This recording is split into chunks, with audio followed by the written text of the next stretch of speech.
In 10th place, we have loss of rights under marriage. Under English common law, a married woman lost her legal independence, she could not enter contracts or sue, and her property and obligations were mostly subsumed by those of her husband, the couple becoming a single legal entity. In less legalese, any property she might have had in her name, be it through a family holdings or being, signed over, became her husband's and not hers the moment she signed her marriage license. Also, any personal property acquired by the wife during the marriage effectively came under the full control of her husband. A married woman was unable to dispose of any property without her husband's consent, and upon divorce, women generally had no rights to any property accumulated during marriage, usually leaving them impoverished. Women were able to retain some property they possessed prior to marriage in certain cases during a divorce. Certain cases. So if your dad gifted you, say, a summer home for safety, and you wanted to divorce your husband and take back that rightfully given home for your new home, good luck getting that back. Besides the dowries, prenuptial agreements effectively allowed married women to maintain beneficial interest in her previously owned or inherited real property, which was placed under trusteeship, allowing her to have a separate income from her husband. Moral of this story: sign the damn prenup. In 9th place, we have a lack of consent in marriage. So in addition to losing your rights over whatever property you brought into the arrangement, if you are a girl like me, consent and rights over your own body didn't exist. Marriage overrode a woman's right to consent to sexual intercourse with her husband, giving him effective ownership over her body. Honestly, just add it to the dowry list. Insert man's name here is to be gifted however many gold coins, couple of cows, the right to my land, and the rights to do what he pleases with my body. Am I ever glad I live in today's day and age who have the right to look at that and say, absolutely not? Women were expected to have sex with only one man, her husband. Just imagine a husband for me here, okay? On the flip side, it was acceptable for men to have multiple partners in their life. Some husbands had lengthy affairs with other women, while their wives stayed with their husbands because divorce wasn't always an option. But if a woman had sexual contact with another man, she was seen as ruined or fallen and considered to have violated the marriage. Yeah, gotta love a double standard. Victorian literature and art was full of examples of women paying dearly for straying from moral expectations. Adulteresses met tragic ends in novels, including the ones by, great writers such as Tolstoy, Flaubert, or Thomas Hardy, as opposed to the modern possibility of happiness and fulfillment from adultery. While some writers and artists showed sympathy towards women's subjugation to this double standard, some works were didactic and reinforced the cultural norm. In the Victorian era, sex was not discussed openly and honestly. Public discussions of sexual encounters and matters were met with feigned ignorance, embarrassment, and fear. One public opinion of women's sexual desires was that they were not very troubled by sexual urges. Even if women's desires were lurking, sexual experiences came with consequences for women and families. Limiting family sizes resulted in resisting sexual desires, except when a husband had desires which, as a wife, women were contracted to fulfill. To discourage premarital sexual relations, the new Poor Law provided that women bear financial responsibilities for out-of-wedlock pregnancies. In 1834, women were made legally and financially supportive of their illegitimate children. Sexual relations for women could not just be about desire and feelings. This was a luxury reserved for men. The consequences of sexual interactions for women took away the physical desires that women could possess. In 8th place, we have purity culture. The ideal Victorian woman was pure, refined, and modest. Makes me gag to say it, but here goes nothing. This ideal was supported by etiquette and manners. The etiquette extended to the pretension of never acknowledging the use of undergarments, which would be referred to as unmentionables. The discussion of such a topic, it was feared, would gravitate towards unhealthy attention on anatomical details. As one Victorian lady expressed it, "These are not things, my dear, that we speak of. Indeed, we try not even to think of them," in contrast to the modern norms of frank and constant discussion of, details.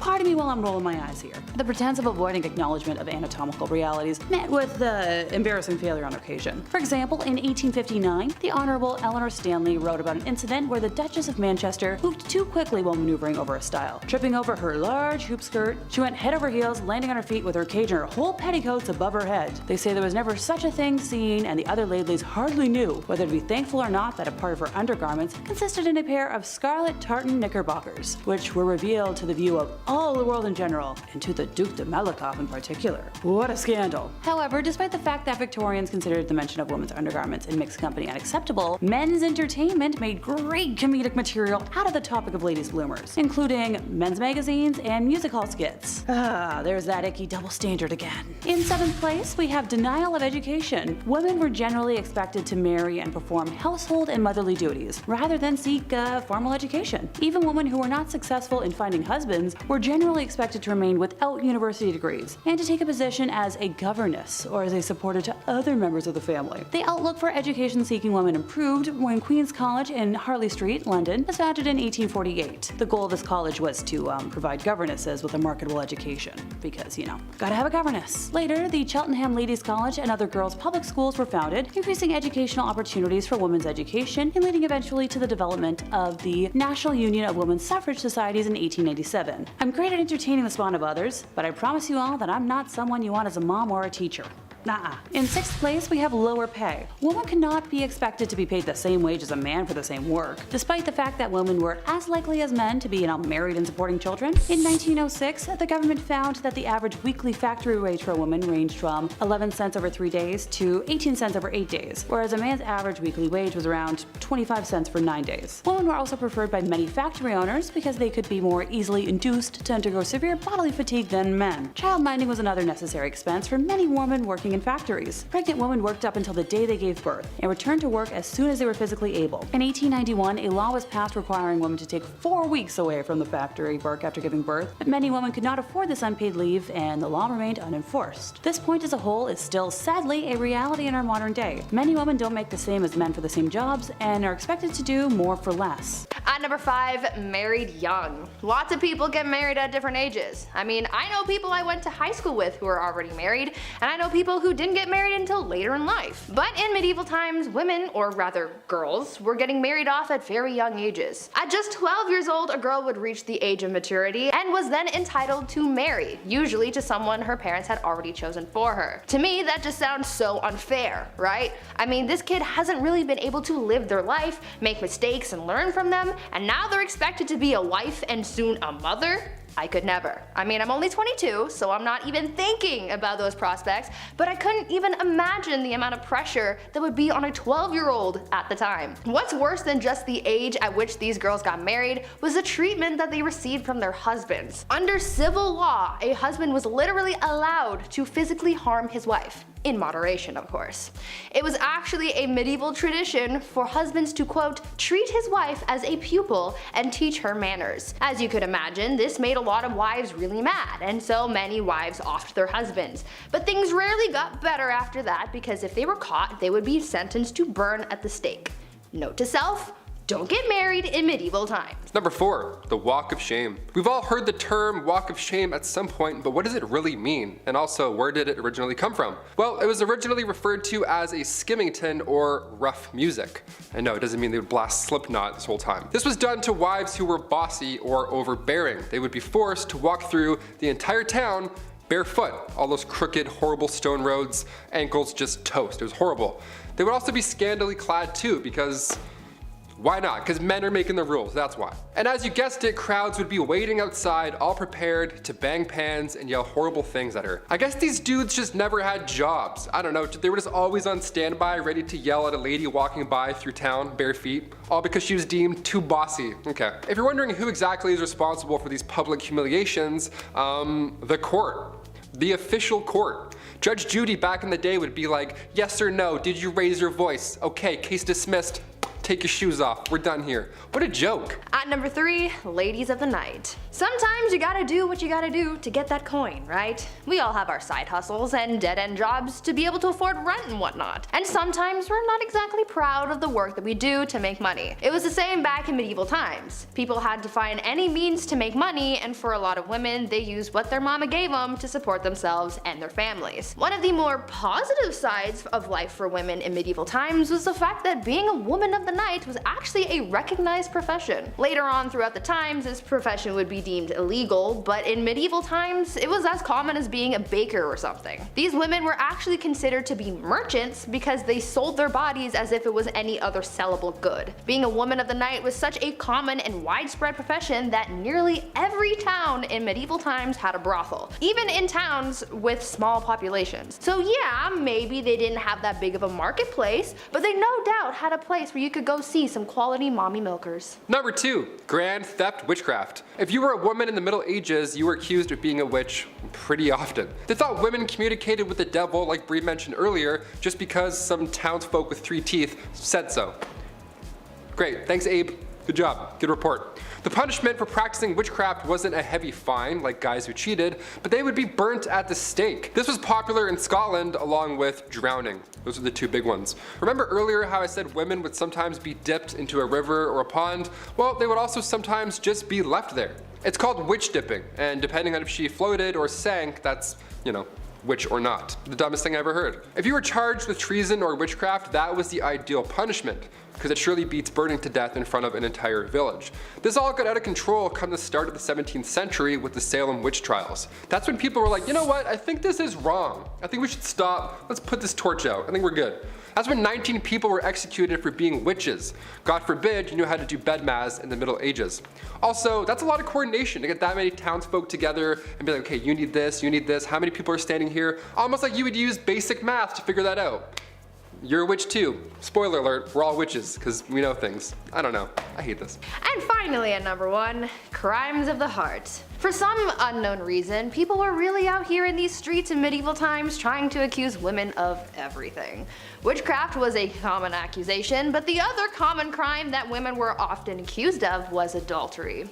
But you see, the thing is, someone could accuse a woman of adultery even if she never had physical contact with another person. Now, how the heck does that work, you ask? Well, it depended on where these people lived. During the medieval age in the Byzantine Empire, it was considered adultery if they spent a night outside of their husbands' or parents' homes. In Slavic parts of Europe, a woman could be considered guilty of infidelity for simply going to a public event. I'm pretty sure with this logic, if you even breathed in the same general vicinity of a man, then you could be accused of adultery.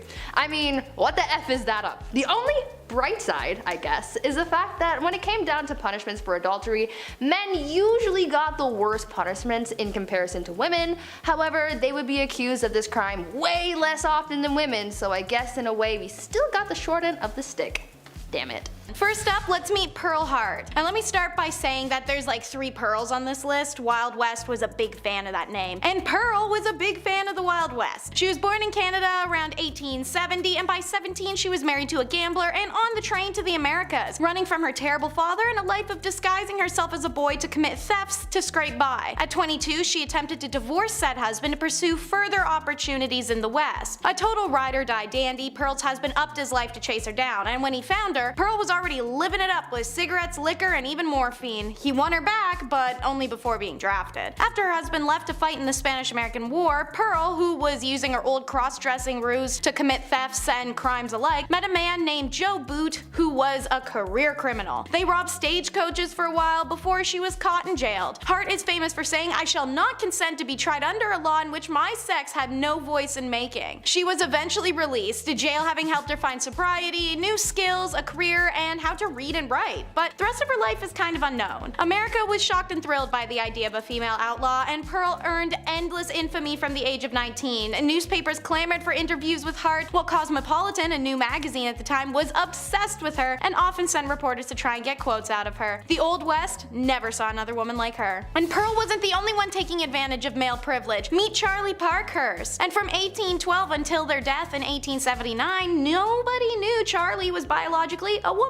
There's no official documentation on what Charlie identified as personally. If they felt themselves to be a woman or non-binary or transgender, we'll never know. The story goes that while in the poorhouse as an orphan, Charlie discovered that boys have a great advantage over girls in the battle of life, and they desired to become a boy because of it. But what we do know is that times were rough for ladies in the Wild West, so this crackerjack stagecoach driver decided to live most of their life as a man, driving stages for Wells Fargo and the California Stage Company, pulling cargoes of gold over tight mountain passes and open desert, at constant constant danger from rattlesnakes and desperados. But Charlie had the balls for it. They're remembered as short and stocky, a hard drinker, cigar smoker, and tobacco chewer who wore an eye patch after being kicked in the left eye by a horse, thus their nickname One-Eye Charlie. Using their secret identity, Charlie was also a registered voter, and meaning they may have been the first American woman to ever cast a ballot, and nobody knew. After stagecoaching industry began to die due to the railroads, Charlie lived out the rest of their life raising cattle and chickens until their death in 1879. It was then that their true identity was revealed, much to the surprise of their brooding and brutal friends, and then it was documented to the world in newspapers, many of which actually appreciated who they'd been in their secret instead of belittling them in death. I'm sure Charlie would have loved to see that and know that. She's who you'd see in these old western films, Josephine Sarah Marcus. A smolderingly good-looking actor born in 1861, Marcus ran away to Tombstone, Arizona while touring with a theater group performing Gilbert and Sullivan's HMS Pinafore. She stuck around to marry Sheriff John Banham, but 2 years later when notorious criminal Wyatt Earp showed up, well, her marriage went cold very coincidentally as she got all hot over tall, dark, and handsome Earp. Josephine and Earp fell in genuine love, and she'd supposedly be the reason behind the famous duel at the OK Corral, a 30-second flurry of gunfire involving the Wild West superstars Doc Holliday, the Clayton brothers, and of course, the Earps. He, unlike many, was unbothered and actually more intrigued by her Jewish heritage. The Earps lived an okay life once they settled a bit, moving between mining and oil camps and eventually California to promote a movie about Wyatt Earp's lawman exploits. Unfortunately, Wyatt passes away before this is accomplished, leaving Josephine to battle it out with the studios and writers who take the original biography and turn it upside down. A commercialized depiction of her husband and an unflattering portrayal of her is released called Wyatt Earp Frontier Marshal. It came out in 1931 and fueled 50 years of Wyatt Earp mania, pro and con in print and film. Until she died, Josephine worked hard to have the correct documentation of her beloved life released. She passed away in 1944 and claimed until her dying day that Wyatt Earp was her one and only true love. Here's another one, Pearl de Vere. She is one of the most famous madams in history. This red-haired siren was born in Indiana around 1860 and made her way to Colorado during the Silver Panic of 1893. De Vere told her family she was a dress designer, but in fact rose to fame as the Old Homestead, a luxurious brothel in Cripple Creek, Colorado. The price of a night's stay could cost patrons $250, which at the time was insane, but more so in comparison to how most hotels at the time charged about $3 a night. The building was reportedly equipped with an intercom system and boasted fine carpets, imported furniture and drinks, and chandeliers. As beautiful as she was sharp, the Rose of the Wild Bunch. Daughter to Germanic mother and Native American father, Laura Bullion faced discrimination and inability to fit in right away. But that's okay, she followed her father in the footsteps of career criminal. And while working as an escort in Texas, she becomes involved with Will Carver, who had been her married-in uncle until her aunt's recent demise. Now widowed, Carver took 15-year-old Laura to Utah with him, where he begins working with Butch Cassidy and the Wild Bunch in 1898, as does Laura. Laura Bullion helped the gang by fencing goods and money for them and was known to the group as Della Rose and often called the Rose of the Wild Bunch. Her affections also turned to Bill Kilpatrick, a member of the group, and they became lovers. Having taken part in several train robberies with the Wild Bunch, Kilpatrick and Bullion returned to Texas with William Carver, where Carver was ambushed and killed by lawmen on April 1st of 1901. Bullion and Kilpatrick then fled to St. Louis, Missouri, where they were arrested on November 8th of 1901. Kilpatrick was found guilty of robbery and sentenced to 15 years in prison, while Laura was sentenced to 5. After serving 3.5 of those years, Laura was released from Missouri State Penitentiary at Jefferson City, Missouri on September 19th of 1905 and lived the last years of her life in Memphis, Tennessee, under the name Freda Lincoln, where she was a seamstress and a dressmaker. She passed away on December 2nd, 1961, and is buried in Memphis under a tombstone that reads Freda Bullion Lincoln, Laura Bullion, the Thorny Rose. Number 5, the Hobble Skirt. Yeah, so when people can't get out of burning theaters, it's stuff like this to blame. Just from this 1910 headline alone, I'm glad we don't have hobble skirts anymore. The June 12, 1910 headline reads, "The hobble skirt is the latest freak in women's fashions." The latest freak. Skirts that are so tight around the ankle that locomotion is seriously impeded and speed is impossible. Nice. I'll take 2, debit. Doesn't that sound like a bad time? Why would anyone want this? Sounds like you're gonna be late for everything. French designer Paul Poirier made these to free the bust, to free the, have a lot of room in here, whilst shackling the legs. So you in turn you can't move. Just what you need to move around uneven stone roads, I guess.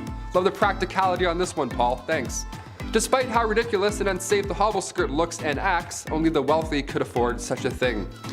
Shoot! Oh man, must be nice. I'll just be over here wearing jeans like an idiot. Middle and lower class women wore skirts with slits or buttons so they could, actually walk around. Yeah, what fools. Oh, sorry, you want a button? I don't speak broke, sweetie.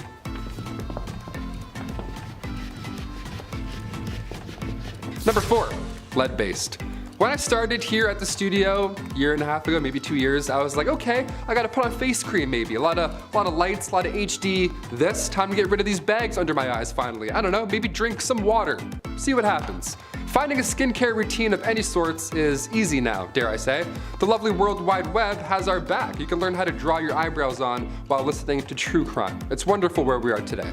But the cosmetic game, back in the 18th century, not great. Turns out wasn't that great, not that safe. RuPaul's Drag Race would have been a lethal sport, know what I mean? Back in the 18th century, lead mixed with vinegar was often used to make your face look, more pale. The Victorian look, I guess, gotta have those veins pop out.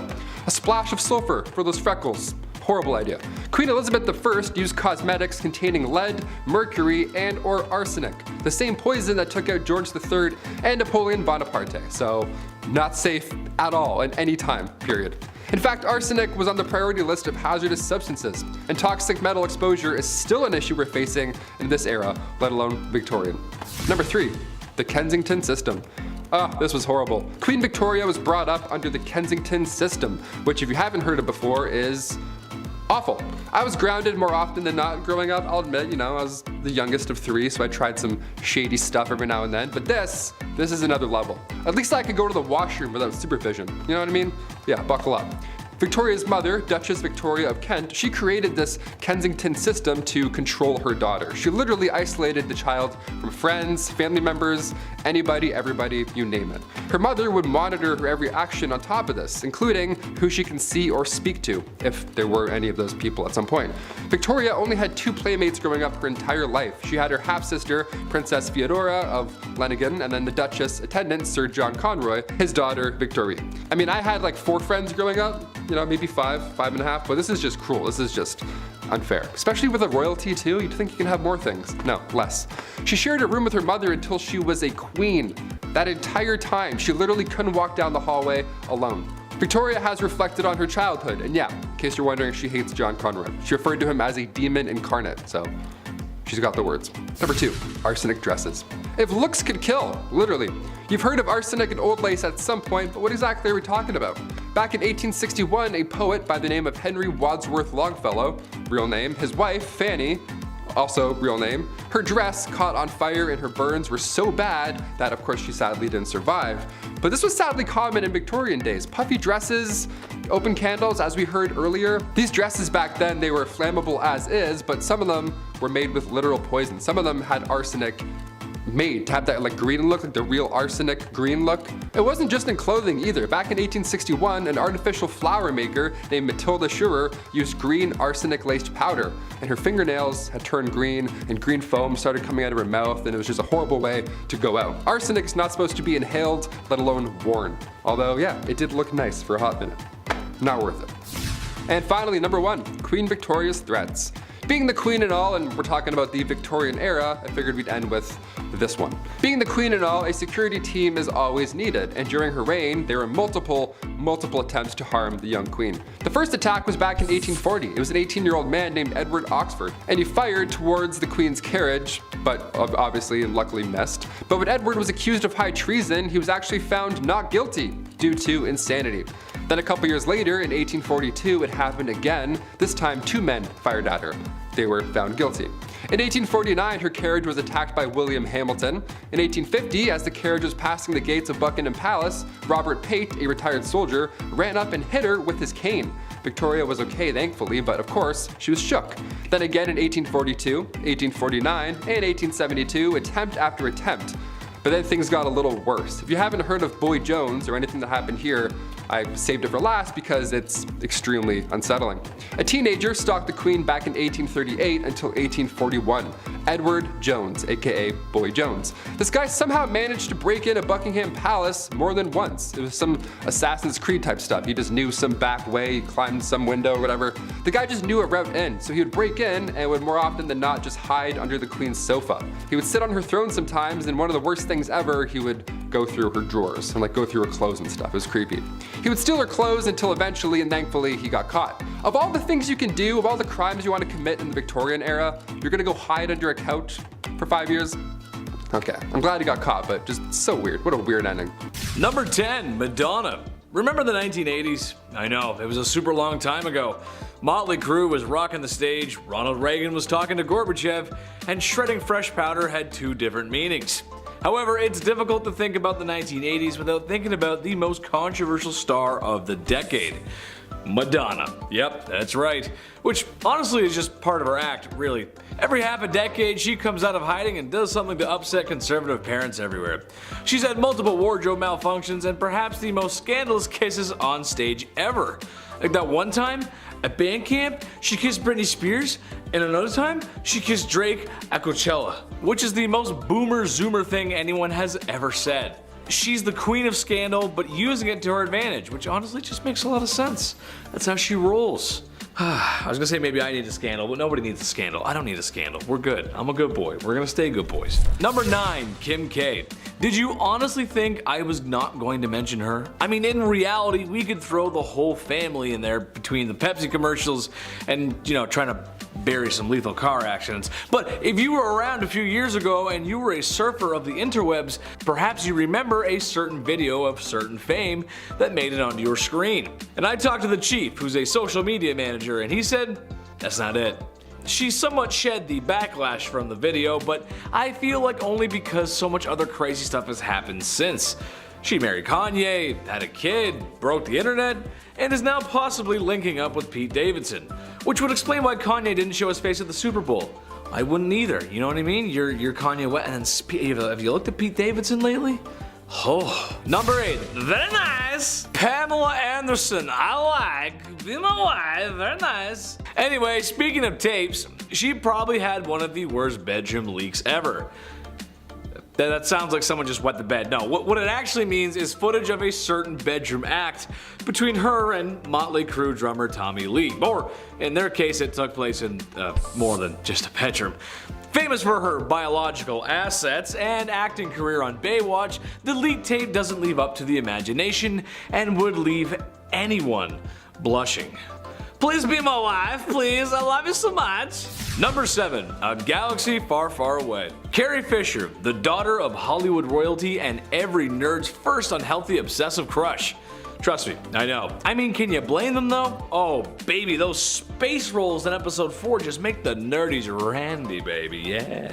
However beautiful and tantalizing the princess from another galaxy may be, she's not without her scandals in real life. I can't say exactly what she was partaking in, since YouTube would hunt me down like Order 66, but let's just say the snow on Hoth wasn't the only fine white powder the princess found herself surrounded by. It was the late 70s, and if you've ever seen the Star Wars Christmas special, then you can understand what I mean by fine white powder. You'd have to be to make that. If you've seen it, it's awful, it's terrible. The princess also found herself in a Harrison entanglement, meaning she was having an affair with Harrison Ford. Honestly though, he's pretty handsome, so I don't blame her there. Dude's creeping into his 80s and he still looks good. It's just strange to think that those on-screen kisses may have been more real than we thought. Ooh, scandalous. Number 6, Viola Desmond. This one goes out to the American fans because you might not know about this one, but Canada? Well, we had our own Rosa Parks. A very similar story too, actually. Viola went to the theater in Nova Scotia one day in 1946, where she ended up sitting in a whites-only section, because that's just what it was like back then. It was terrible, naughty, way better than that now, honestly. After this proved to be too much for most white people, she was asked to leave, where she rightfully refused. The whites-only section had better seats, naturally. She was removed and arrested for trying to cheat the government of tax. The one ticket cost more and they thought she was trying to cheat it. That's just a messy story, really. She fought it in court though, And it might not have gone exactly to plan, but it was a huge step forward in civil rights, and you can now find Viola on the $10 bill, the first black woman to appear alone on a bill note. She's remembered for her bravery and courage, especially during Black History Month. And I think, actually, real quick for the editor, hold on. Here's some living history right here. Oh, it's not. I'm fake fan. I got the other one. I got the old one on there. Damn. Number 5, dresses too big. This is something I'm glad isn't a thing anymore. I'm not a person who likes to dress up. I'm a simple dude. Casual and comfortable is my forte. However uncomfortable wearing suits is. I like to think I clean up well. And I understand sometimes you gotta wear drip. It's just how life goes. Sometimes you gotta dress up. I just don't think people should be showing up to any formal events in cowboy boots and a popped collar shirt. I've known a few of those people. But what I'm really talking about here is the obtuse size of women's dresses and just the whole culture of women's fashion back then. It's just crazy. Large and overbearing dresses with enough material to use as blankets when you sleep. I know that couldn't have been fun. It's horrible. Especially with my sweat problem. A few hours in a suit and maybe a few beers later, and the first thing I'm trying to do is take the suit off. It gets tight and sweaty in there, and it's just a lot of material. It's just too much. And doorways, trying to get through doorway. Ugh. Forget about it. Number 4, fava beans. Well, after all that sweating and being around all that foulness, ladies needed to detox. How about a nice face mask made of beef? Yes, that's right. To keep their skin young and beautiful, they would drape a slice of beef over their face. Nothing like a little Hannibal Lecter before bedtime. Now, I hear you saying, well, Chad, that's not that bad. Okay, but think about this though. For the time period, that beef was probably yucky due to food processing practices of the time, and there's just no fridges. That means it was stinky. I hope it was at least winter before these ladies decided to beef up like that. This process of beef was supposed to rejuvenate the skin because beef contains some important vitamins for such. I can't recommend that. You just walk in with the beef and, hello darling, yes. Gross. Number 3, hot Christmas. This is just so dumb. I'm just gonna go ahead and tell everyone at home right now not to do this, because I know some of you, and some of you are gonna be like, oh, thanks, Chetty, that's cool. No, don't do it. I'm a doctor, a lawyer, and a firefighter. Basically, this was a super fun game that felt like something out of Johnny Knoxville's head, not Victorian families gathering at Christmas. Basically, they would gather at Christmas to play a game called Snapdragon. You get a bowl of raisins and almonds, you pour some brandy in there and maybe one out for your homie, and ignite the brandy. Once the bowl is on fire, the family will compete to see who can grab the flaming treats and eat them the fastest.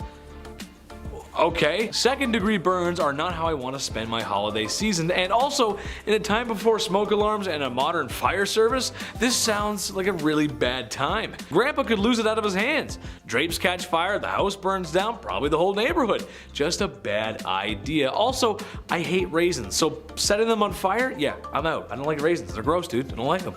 Number 2, crypt pics. Look, it's a part of life. It happens. You live, you love, and depending on how much your wife likes interior design, you probably have a sign hanging up like that in your home somewhere that says something like that. You know what I'm talking about. And after spending all that time in HomeSense, it's all over. Fade to black, cease to exist, the forever box. There's a whole process and respect in the undertaking business. The Victorian era had a strange tradition, however. How about taking photographs with the body of a family member who has recently passed on? Yeah, that's right, I know. I couldn't believe it, really. People would sit there for minutes taking photos of those who are no longer with us because the process of taking photos was not great. This isn't the digital age, after all. This is something that the Crypt Keeper would make you do. Keep them in the album or something. Just not for your everyday family, man. That's just weird. Yes, now we're going to take photos. Like, that's just weird, you know? It's just weird. It's weird. Number 1, Jack the Ripper. Listen, the women of Victorian London feared this guy. And how can you blame them? A terror that seemed to come from nowhere and could strike from anywhere. Humans unaliving other humans is nothing new, and it probably won't be old. It won't get old soon. This is what we do. It's kind of our thing. But this was the first modern serial unaliver. Jack the Ripper's identity has never been found. It's only been speculated, and some studies suggest that it has been revealed, but it's really hard to pinpoint something that happened that long ago. He was nasty and the crimes were awful. The photographs of the crime scene do not exactly follow today's media rules or decency, as it's really just horrible and it's just really messy and bloody and just gross. It's kind of hard to talk about this era without Jack the Ripper. Women should feel safe at night no matter what era it is. That's right, ladies, I'm on your side. Kicking off the list at number 10, Together at Last. Remember when you were a kid and your mom would bump into their friend at the grocery store? That was the worst. While they caught up for what seemed like hours, you were bored out of your mind just staring at like bags of rice and cleaning detergent. That's when the Shrew Fiddle comes in. Two women would be locked together, hands included, and face each other, all because they were too loud or they were arguing. These were used in the Middle Ages, most commonly in Germany and Austria, and the contraption would have 3 holes, one for each wrist and the third for your neck. Now sometimes they would attach a bell to these Shrew's fiddles to alert the town that the victim was walking by, you know, in order to talk smack, maybe huck a tomato or two. But the double fiddle, that was the worst. You weren't released until the argument had settled. Some families have an argument shirt where they put the 2 little siblings in and they can't take the shirt off until they get along. This is like a horrible medieval ages version of that. Much, much more uncomfortable. Not made of cotton. Or funny. Just bad. Just all bad. Number 9, point blank period. Alright babes, let's try not to shudder, but let's talk about periods for a second. Aunt Flo, the Red Sea, Shark Week, so many names to describe a pretty sucky time for people who get their period, right? Well, it might suck these days, but back in the medieval times it was a hell of a lot worse. They just didn't have the same kinds of resources that we have today, so a lot of people had to use their noodle to figure out how to get by. Period products weren't really a thing back then, so people had to get creative. They would use rags or other linens to fashion a pad, but underwear also wasn't really all that popular yet, so they had to find a way to keep things in place. They would also sometimes fashion a makeshift medieval tampon of sorts where they would wrap cotton fabric around a twig and shove it up their hoo-ha. Sounds mighty uncomfortable if you ask me. Some people would also seek out bog moss because it was remarkably absorbent, so they would make their period products out of that sometimes too. This type of moss garnered the name blood moss because of its use in treating wounds and use in period products. For other people who just couldn't create these kinds of things, they would just resort to wearing red the whole time, so everything just kind of blended in. Menstruation, but make it fashion. Number 8, the Ducking Stool. This next one requires so much effort as like a team. I can't believe this was a real thing. The Ducking Stool was made to punish women involved in sexual activities. How dare you?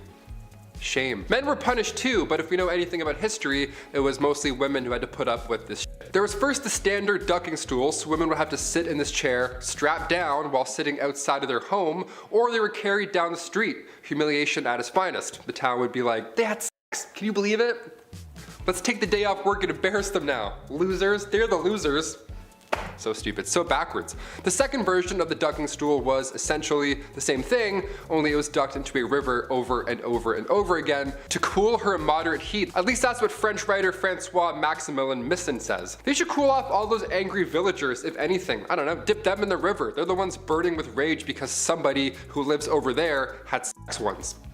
It's really weird. Go home. Relax. At number 7, Satan's incarnate. Back in the medieval age, women were very much oppressed and incredibly misunderstood. I mean, they thought so many women were witches, and as time went on, the criteria for diagnosing a woman with witchitis or whatever got bigger and bigger to the point where literally any woman could be accused of being a witch for the most BS reasons. Back then, people thought that women were Satan's incarnate, and so they were predisposed to sin, and therefore, they had to be witches. Logic, not quite present, but go off, I guess. There were 4 reasons why a woman could be considered part of the devil's posse. 1, because it was believed that women are foolish and gullible, which is why they turned to magic. 2, because women are insatiable when it comes to their carnal pleasures, and so they seek out help from the devil to satiate their needs. 3, because women talk a lot and we speak lies apparently. And 4, because women are weak, and the only way we can seek revenge is by using magic powers and spells.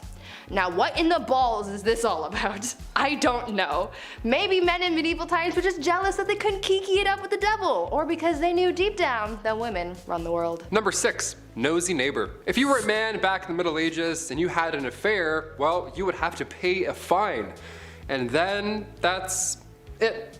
You would go back to your life. But if you're a woman, like everything else on this insane list, it was so much worse. Affairs happen a lot, okay? It's normal. Remember that Ashley Madison scandal back in 2015? It sucks, but also it's not surprising at all. This isn't news to us. Back in the Middle Ages, women were treated the worst for these affairs. They would take their noses off. They would literally take a woman's nose and or ears off of their face because they had an affair. Frederick II used to punish adulterers by using rhinotomy. That was the removal of one's nose. The whole point of this was to make the victim unattractive. Isn't that the worst thing you've ever heard? This is a real thing people did, swear to God. Thing is, nobody is running around confessing that they're cheaters. Somebody has clearly spilled the beans, so they knew what was gonna happen if they got caught, yet they would still rat each other out. Meanwhile, the guy just pays a small fee. Snitches get stitches. Just saying. Number 5, Madam C.J. Walker. Madam C.J. Walker broke records and blasted through glass ceilings as the first self-made female person of color millionaire in America. She made her fortune thanks to her homemade line of hair care products for black women. Her parents were slaves who worked in Louisiana, but she was the first of their children to be born free after the Emancipation Proclamation. After an experience with hair loss, she created the Walker system of hair care. She had a knack for self-promotion that started by selling directly to the clients and then employed beauty culturalists to hand sell her wares. She not only continued to build her business, but she also kept a hand behind her to help lead future generations toward success. Walker used her fortune to help fund scholarships for women, donated large sums to NAACP and the Black YMCA, among other charities. An absolute legacy. Number 4, Mary Wollstonecraft. Mary Wollstonecraft is a feminist icon who began setting the groundwork for women's rights all the way back in the late 1700s. She authored A Vindication of Rights of Women in 1792, which is considered the earliest treatise advocating for women's rights. Wollstonecraft was born in the Age of the Enlightenment in England. The Enlightenment is pretty much as it sounds, an intellectual period which advocated for reason to obtain objective truths. As part of this movement, Mary and her sister founded a girls' school in London in 1784 to educate young girls. She continued to write articles advocating for the education and equality of women in society throughout her life. She believed that if women weren't educated to the same degree as men were, then society would come to a standstill. Sadly, Mary never fully saw the success of her ideas. She died during the birth of her second daughter, Mary, who, funny enough, would go on to write one of the most controversial books in history, Frankenstein. Number 3, Mae West. I see a man in your life. What, only one? Mae West. As sassy as she was on screen, she was even more so off of it. Her wisecracking, quippy sensuality became a sensation people couldn't get enough of. West started out in vaudeville and Broadway before she hit the big screen, singing and doing acrobatics. By 1926, Mae began to write and produce her own plays, the first being titled Sex. Her performance was of a woman of the night, and you can imagine the stir she caused. It also earned her an 8-day jail sentence for corrupting the morals of youth. She loved to ridicule social attitudes towards sexuality, which became a part of her trademark style. She was also a big supporter of the gay community, even writing a play called Drag as a celebration of drag in New York City, on top of it being a living room comedy. As you can guess, this also stirred up some serious controversy. But despite it all, West seemed to enjoy the reaction of the private and reserved public, loving every minute that it made her famous. Number 2, Marsha P Johnson. Marsha P Johnson is most famously known for her work to help support the LGBTQ+ movement in New York City for nearly 25 years. Marsha played a key role in the Stonewall riots that found the gay pride movement today. She was a drag performer and black trans woman who did everything she could to advocate for trans youth, homeless people, and people living through the AIDS epidemic. She even used money she earned as a night worker to help fund a refugee for homeless people. Along with fellow activist Sylvia Rivera, she founded STAR, Street Transvestite Action Revolutionaries, which created a safe place for homeless trans youth to sleep and feel safe. It was the first LGBTQ+ shelter in North America. Sadly, however, Johnson never got to see how far the movement would take the world, as she died in 1992. Her body was found in the Hudson River, and it was ruled that she took her own life. However, many suspect foul play, as her case was never actually investigated, they just assumed. Many activists believe today that someone had indeed taken her life. Marsha P Johnson danced, performed, and rioted her way to making the public listen to the voices people were afraid to hear, and her legacy lives on today. And last but not least, Rosa Parks. One of the loudest scandals in history that ferried in waves of change was the decision Rosa Parks made one day to stay seated on a bus. It was a scandal that transformed the world. In 1955, Parks refused to give up her seat on the bus to a white man from Montgomery, Alabama. This simple and brave refusal initiated the civil rights movement in the United States. Her actions inspired the Montgomery bus boycott, led by a young Reverend Dr. Martin Luther King Jr. Up until this point, bus segregation was enforced, and and the black community was forced to sit in the back of the bus always. It was also customary for bus drivers to request that black citizens give up their seat to white citizens. So one day when Parks was riding home from work, she was exhausted, the bus driver asked part of the back of the bus to stand to make room for a white citizen. Parks was the only one who refused, and she was arrested as a result. In her autobiography, Parks writes, and I quote, "People always say that I didn't give up my seat because I was tired, but that isn't true. I was not tired physically. No, the only tired I was tired of giving in." Kicking off the list at number 10, a lot of hair. To kick off this wild part 2, I had to include the tale of the woman who ate her own hair.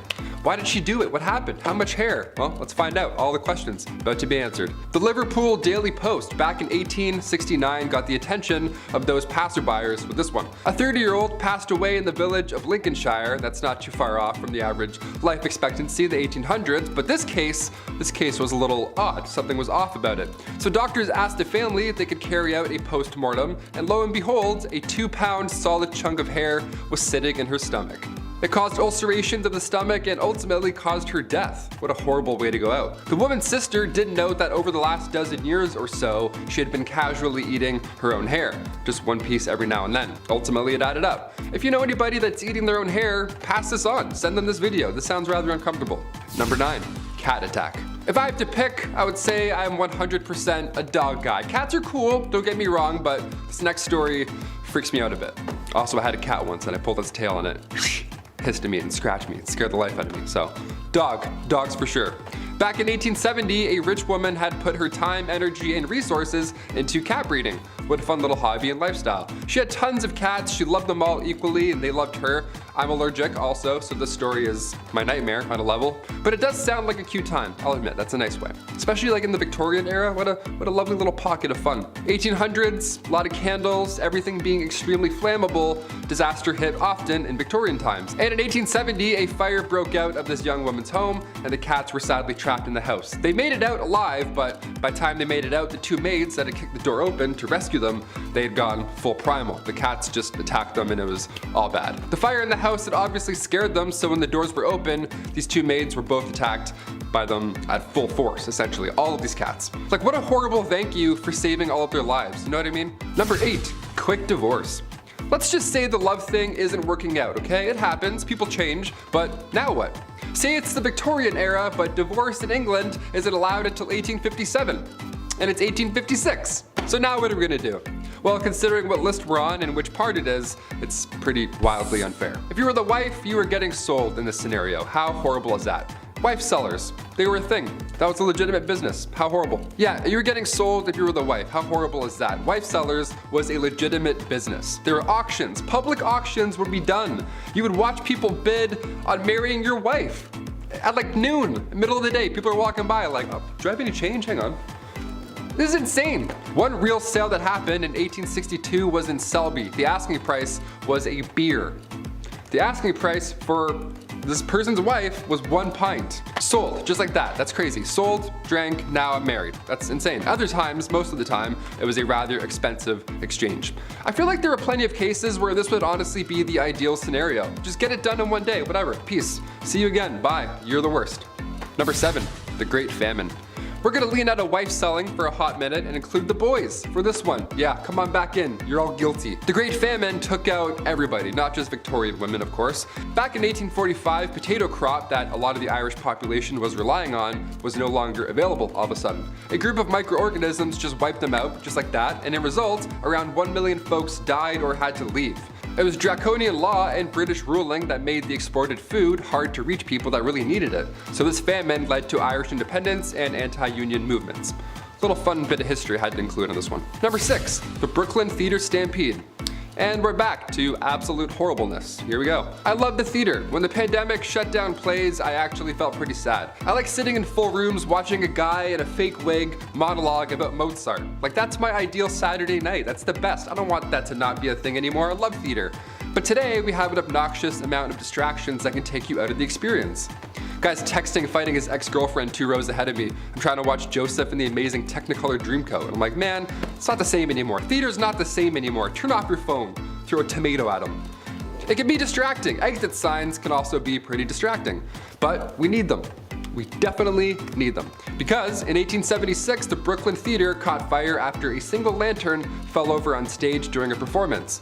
This was 1876. Everybody was wearing flammable attire. There aren't emergency exits yet. A fire marshal hadn't come in and counted heads at this point, so it was a disaster. 278 people lost their lives. A monument was put up after the incident. It shook the town. It was absolutely horrible. I read about this and I was like, that's horrible. We got included in. This is a horrible list. Number 5 is also used to shut wives and women up. It's the Shrew Fiddle and Fife. But I could be wrong. It could be pronounced fife like the country or fief like thief. Cannot tell for the life of me. Anyways, you've heard the boring shrew scold 100 times. I'm here to bring you a new exciting product if you want to publicly shame some women, but also simultaneously make it look like they're starting medieval times' most vibing jazz band. The Shrew's Fiddle or shame fiddle was a wooden contraption shaped roughly like a fiddle or a fife or fief or whatever it is, which is a type of flute that acted like a portable stalks for your fingers and your neck. The shame flute was specifically designed to punish those who made bad music. However, these Shrew's implements are titled after the ladies that were tossed in them constantly, people who spoke up to their husbands or argued with one another. The next 4 titles on this list, I'm not kidding, are all rippers of some kind. We're gonna start with number 4, the chest ripper. If I instinctually put my hands on my chest while we're talking, you will understand why in a second. This was a device made specifically and only for women to destroy a very specific aspect of femininity and thus remove what the medieval people perceived to be her desirability. And man, did these dudes have a weird ass fixation on doing stuff to breasts. Burned, brand, carved, or simply amputated. This is called sensual torture, but swap the N and the S for the letter X. It extends back to the time of ancient Rome and likely long before then too, but worst of all was a device coined in medieval England known as the breast ripper. A metal claw that pierced the flesh of the breast of the victim who was tied down and then pulled away forcibly, shredding it to pieces. It was used as both a method of punishment to mark breasts of unmarried mothers and women convinced of heresy, adultery, and hosts of other crimes, but also for interrogation, because nothing is gonna make someone confess to being a witch faster than a sociopath with a giant pair of tongs. Number 3 is a rear ripper. It's unlikely, but if there was anything worse than the breast ripper, it's probably the pair of anguish. Recognizable now from video games and movies and leather bedrooms with red latex accents, this pear-shaped device was one of the many horrific devices that made it to the modern world, but was reborn with better purposes. A few medical devices have taken a page out of its book, such as the dreaded thing they use at gynecology appointments, and some birthing and colonoscopy gear.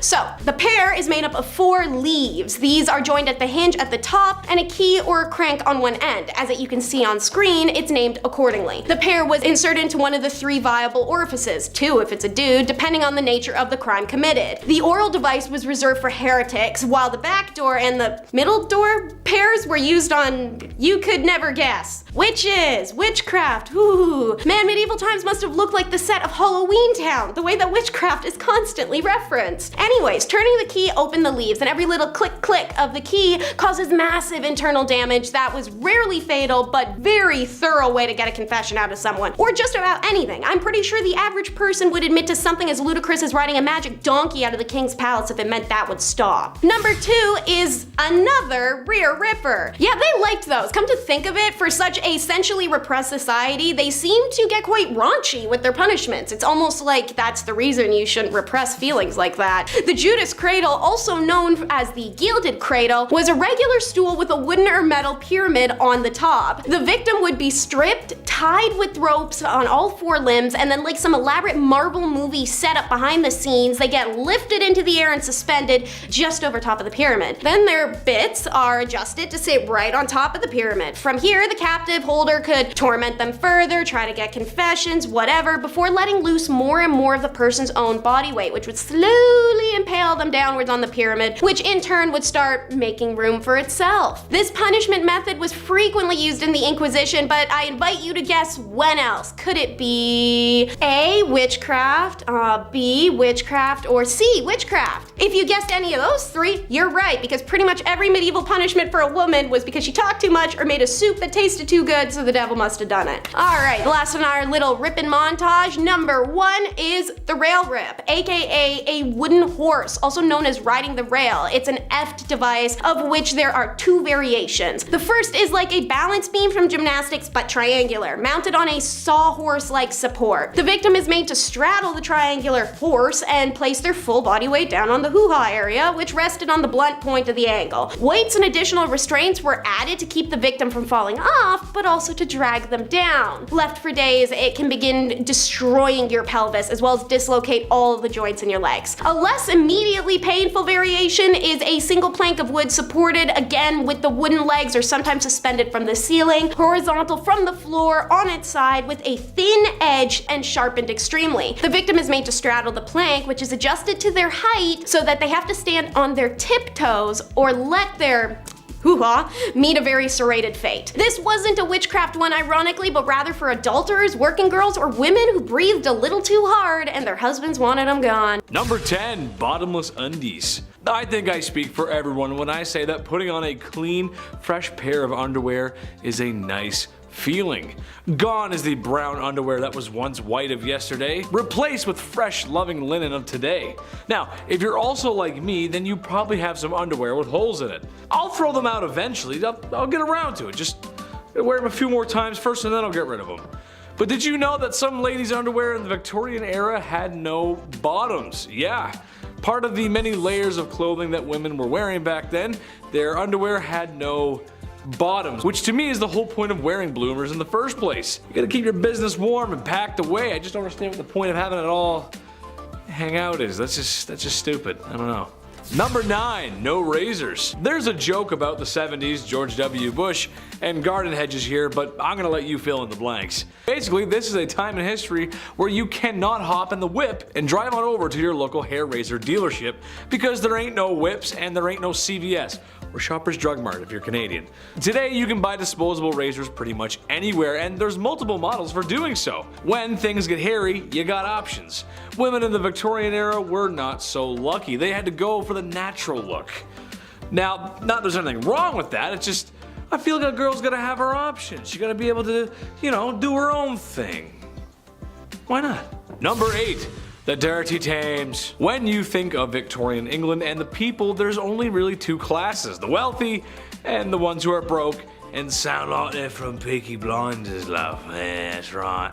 However, even for women of high esteem with their bottomless undies and lady maidens growing a flush, the streets of Victorian London weren't very bourgeois, to say the least. Muddy dirt roads, thieves, beggars, and a really bad smell. It just didn't smell very nice.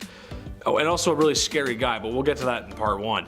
But perhaps the most disgusting was the Thames River, which after years of treating it the same way Brendan Fraser was treated after the Mummy franchise was over, it wasn't a good look. It was full of filth, sewage, garbage, and animal cadavers, so much so that it was said you could walk across the river on top of them. That is no place for a lady to be. Ooh. Number 7, calf ear appetizers. This one goes out to all the folks who like their steak well done, as this may be too much to stomach. Given the way food was prepped and handled back then, I would agree with most folks that cooking the devil out of your meat was probably just the safer bet. Sucks for me because I like my steak rare as you can make it. Blue, almost, honestly. I love it like that. I am also willing to bet that most of you folks who like your steak well done aren't a big fan of fat and gristle. I also love fat and grizzle.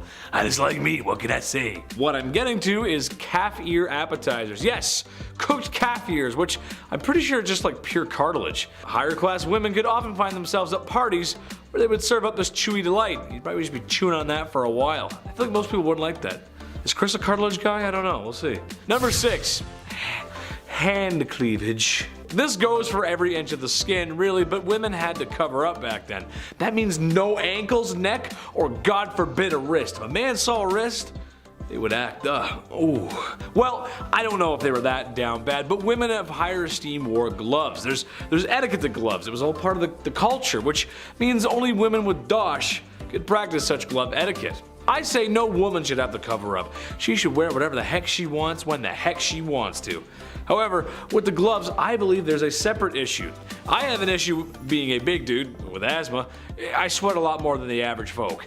It just sucks, but if I was a fair lady with those gloves on, Well, I might want to leave them on. Wouldn't want to ruin anyone's appetites for caviar appetizers because the smell and the sweat, it just, it'd be gross, Number 5 are the wet nurses. Wet nurses are found in all statuses and were for all statuses. One common denominator though is that the career kind of really sucked, pun intended. So first, their social status was always determined by the status of who they were breastfeeding. Royal family, congrats on your special privileges, statues, private quarters, and your own tomb in the family pyramid. Also, her family would receive special perks as an extension of her. Now, royal families only wanted high status wet nurses, and while it's not clear how they were chosen, evidence suggests some kind of blood tie or faint familiar relation. Most wet nurses were from marginalized families in lower socioeconomic statuses and worked under conditions and pre-definitive wages. Wet nurse requirements for any status were intense. She'd have to have given birth at least twice, have a large but healthy body due to the belief that large bodies were more nourishing. Despite that, her breasts should be medium. Too small, not enough food. Too big, the baby's spoiled. In addition to all of these prerequisites, the wet nurse should be sweet-tempered, affectionate, and responsive to her charge. She should also abstain from intercourse because it could reduce her affection towards a child, and they also said no alcohol. A good call, knowing what we know now. Wet nurses were women exploited for the products of their bodies. As slaves, they were coerced for their milk. As lower social status women, they were employed for their bodies to enhance their inadequate domestic status. Even her own household suffered physically and monetarily if a wet nurse defaulted or failed a contract. On the same page, surrogates are number 4. This is a widespread practice in Egypt. The first story of surrogacy found in Genesis 16 of the Bible was the story of infertile Sarah having Egyptian Hagar carry her child for her and her husband Abraham. Even Egyptian pharaohs had used concubines to produce heirs. They often married their sisters or aunts, and children born of these marriages were most of the time not in great or functional health and wouldn't survive. Any child born of a concubine for a pharaoh was accepted as his lawful offspring. Now, they were quite limited in their rights, and they could only inherit the throne in case of the absence of another more entitled heir. Surrogates experienced similar contracts and status leveling as wet nurses. They were desired to be mothers already, have a bigger, healthier body, and naturally beauty was a desired element as well. Women of low status who made a career of surrogacy often died in childbirth or from hemorrhages due to the repetitive birthing process, but for some, it was the only career they could have. Priestess is number 3, and so while it was a male-dominated field, many women were employed as a priestess or a high priestess at the temples around Egypt. Mostly from upper status, many were married to the priests, which they owed their position in society. Despite this, they played roles in the temple rituals, such as servicing goddesses Hathor, Neith, and Pakhet, or working as dancers, musicians, singers, and acrobats in the temple. The most important priestess was known as the god's wife Amun. This woman was usually the daughter of the pharaoh or sometimes his wife. She usually held a very high position in court and performed important rituals to honor the god Amun. The priestess was in charge of managing the gods' affairs, attending to ritual dances and performances, shaking their rattles and rattling their necklaces, which were long and heavily beaded objects. By the beginning of the New Kingdom in 1550, the title Chantress of Amun was used, and it was usually the wives of the priests who gained these elevated positions as well. The concept of a woman as a priest was unheard of in many kingdoms. A high priestess and the reverence and traditions of female gods being led by women were unusual to outsiders of Egypt, who oftentimes restricted most priestly activities to just men. Number 2 is professional mourners. Okay, so here's a weird one. Professional or paid mourning is an occupation not only found in Egypt, but in China, the Mediterranean, and Eastern Europe. This practice is literally paying a stranger to attend a funeral to lament, deliver a eulogy, help comfort the family, entertain, or lay on the ground wailing. There's some range here, depends on what kind of funeral you want to have. These paid mourners made ostentatious displays, messy hair and smudged makeup, wailing, pounding on the ground or their chests, throwing themselves about as they smeared dirt and sand all over their body while they screamed. It's a full spectacle. Now, another depiction of the paid mourners in Egypt is a little more chill. 2 women impersonating the goddesses Isis and Nephthys. They were believed to play a special role in someone's death. Most inscriptions of a funeral where they are present as paid mourners, they are on each side of the corpse and their bodies are fully shaved. These women also had to be childless and have a tattoo of of either Isis or Nepsi's name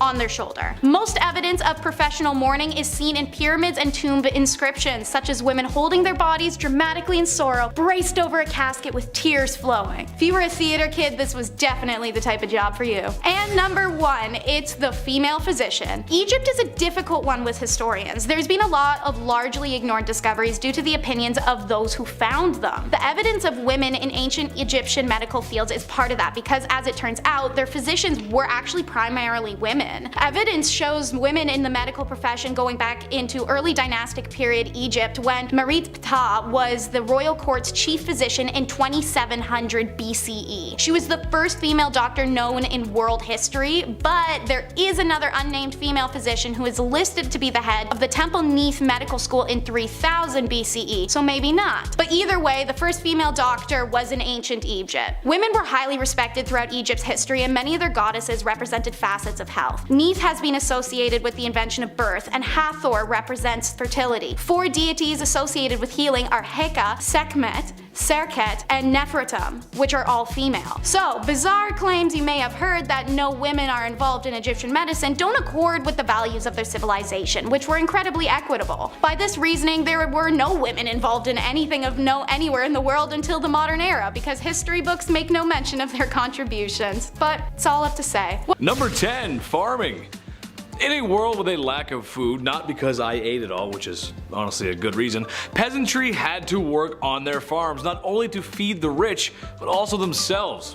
So if the men in your household are ill or sick, then that means it's Rivet Rosie time, or Farming Fran time, whatever you want to call it. I don't need to tell any farmer out there how tough their job can be. Being a medieval woman farmer, that's tough. Also, they probably weren't allowed to wear clothing that was more suitable for plowing fields. And of course, there's a woman trying to do a man's job. How dare she? People just should have let them be. There's a good chance the crops wouldn't make it either. A green thumb would have come in very handy. A tough job nonetheless. Number 9. Beer Maiden. This one goes out to any woman who's ever had the pleasure of working at a certain restaurant that's fixated on women's chests. You know the one I'm talking about. Or any woman who had the absolute pleasure of working at a golf course clubhouse. Keep your mitts to yourself, you filthy animals. I can't imagine the bar maidens of ye olde times had better luck. There really aren't a lot of laws to protect them either. But basically, they helped serve ale in the taverns and inns, which brought in all kinds of unsavory types. Mind you, it's not as bad as it would be in Skyrim or, other fantasy RPGs, but it's still a sour bunch.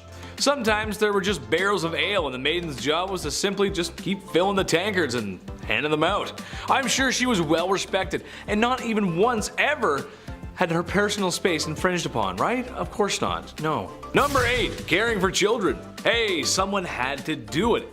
A woman's job is never done. At least that's what my mom, my aunt, my grandma, and pretty much every woman I've ever known has always said. Okay, sure, I was a little bit of a handful. I was loud and energetic and I loved to talk. Teachers always said I was a distraction in class. Alright, maybe I was, and maybe I still am. Okay, I am. But at least the women caring for me had the modern amenities of the 21st century. A fridge full of fresh food, washing machines, cars, and a solid structure with 4 walls. So you can imagine if you had to deal with a kid like me back in ye olde times, just with none of the nice stuff that makes life today a lot of fun. Ye olde Chetty running amok. Oh mother, mother! Number 7. The streets. Unusual to most, but very common to women of ye olde times. When you're a woman who's got nothing, sometimes you gotta give something. That something just so happens to be what's hiding in your pants. It's a profession that's as old as time, and it will not be going anywhere anytime soon.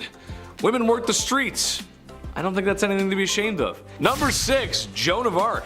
It doesn't get more unusual than the savior of France. England and France were having a go at it, if you will, which, if you know history, was like round 12 of 100. Anyway, it wasn't going too well for France. It was going rather poor, actually. The same kind of poor I got on my report cards under the paying attention section. Oops. Then there was Joan, really a nobody, when one day she heard the voice from a higher power that she was to drive the English out of France. Naturally, the people around her, especially the men, scoffed at the thought of a young woman being the hero they needed. But given that they had nothing to lose, suited her up and sent her out. Plot twist, she did very well, like crazy good. The Battle of Orleans proving her grit. The English were so confused and disgruntled by a young peasant girl defeating their armies, they thought it was only proof of one thing, that she wasn't a sign of God, but rather a sign of the devil. How dare a woman beat us in that's man stuff. You can't do that. In 5th place, we have job inequality. Come on, it's not enough to pay women less. We gotta give them the crappier jobs as well. The lowest paying jobs available to working class London women were matchbox making and sorting rags in a rag factory, where flea and lice-ridden rags were to be sorted to be pulped for manufacturing paper. Needlework was the single largest paid occupation for women working from home, but the work paid little, and women often had to rent sewing machines if they cannot purchase them. So where's that money going? These home manufacturing industries became known as sweated industries. The Select Committee of the House of Commons defined sweated industries in 1890 as work carried on for inadequate wages and for excessive hours in unsanitary conditions. Wow, I'm shocked. By 1906, such workers earned about a penny an hour. In 4th place, we have limitations on hobbies. Yep. Because controlling a woman's body, work, and forcing her to run a household and reproduce wasn't enough. Nah. Women's physical activity was a cause of concern at the highest levels of academic research during this time. Sadly, here in Canada, physicians debated the appropriateness of women using bicycles. Remember that purity culture I mentioned a moment ago? Yeah, here we go again. A series of letters published in the Dominion Medical Monthly and Ontario Medical Journal in 1896 expressed concern that women seated on a bicycle seat could have an organ.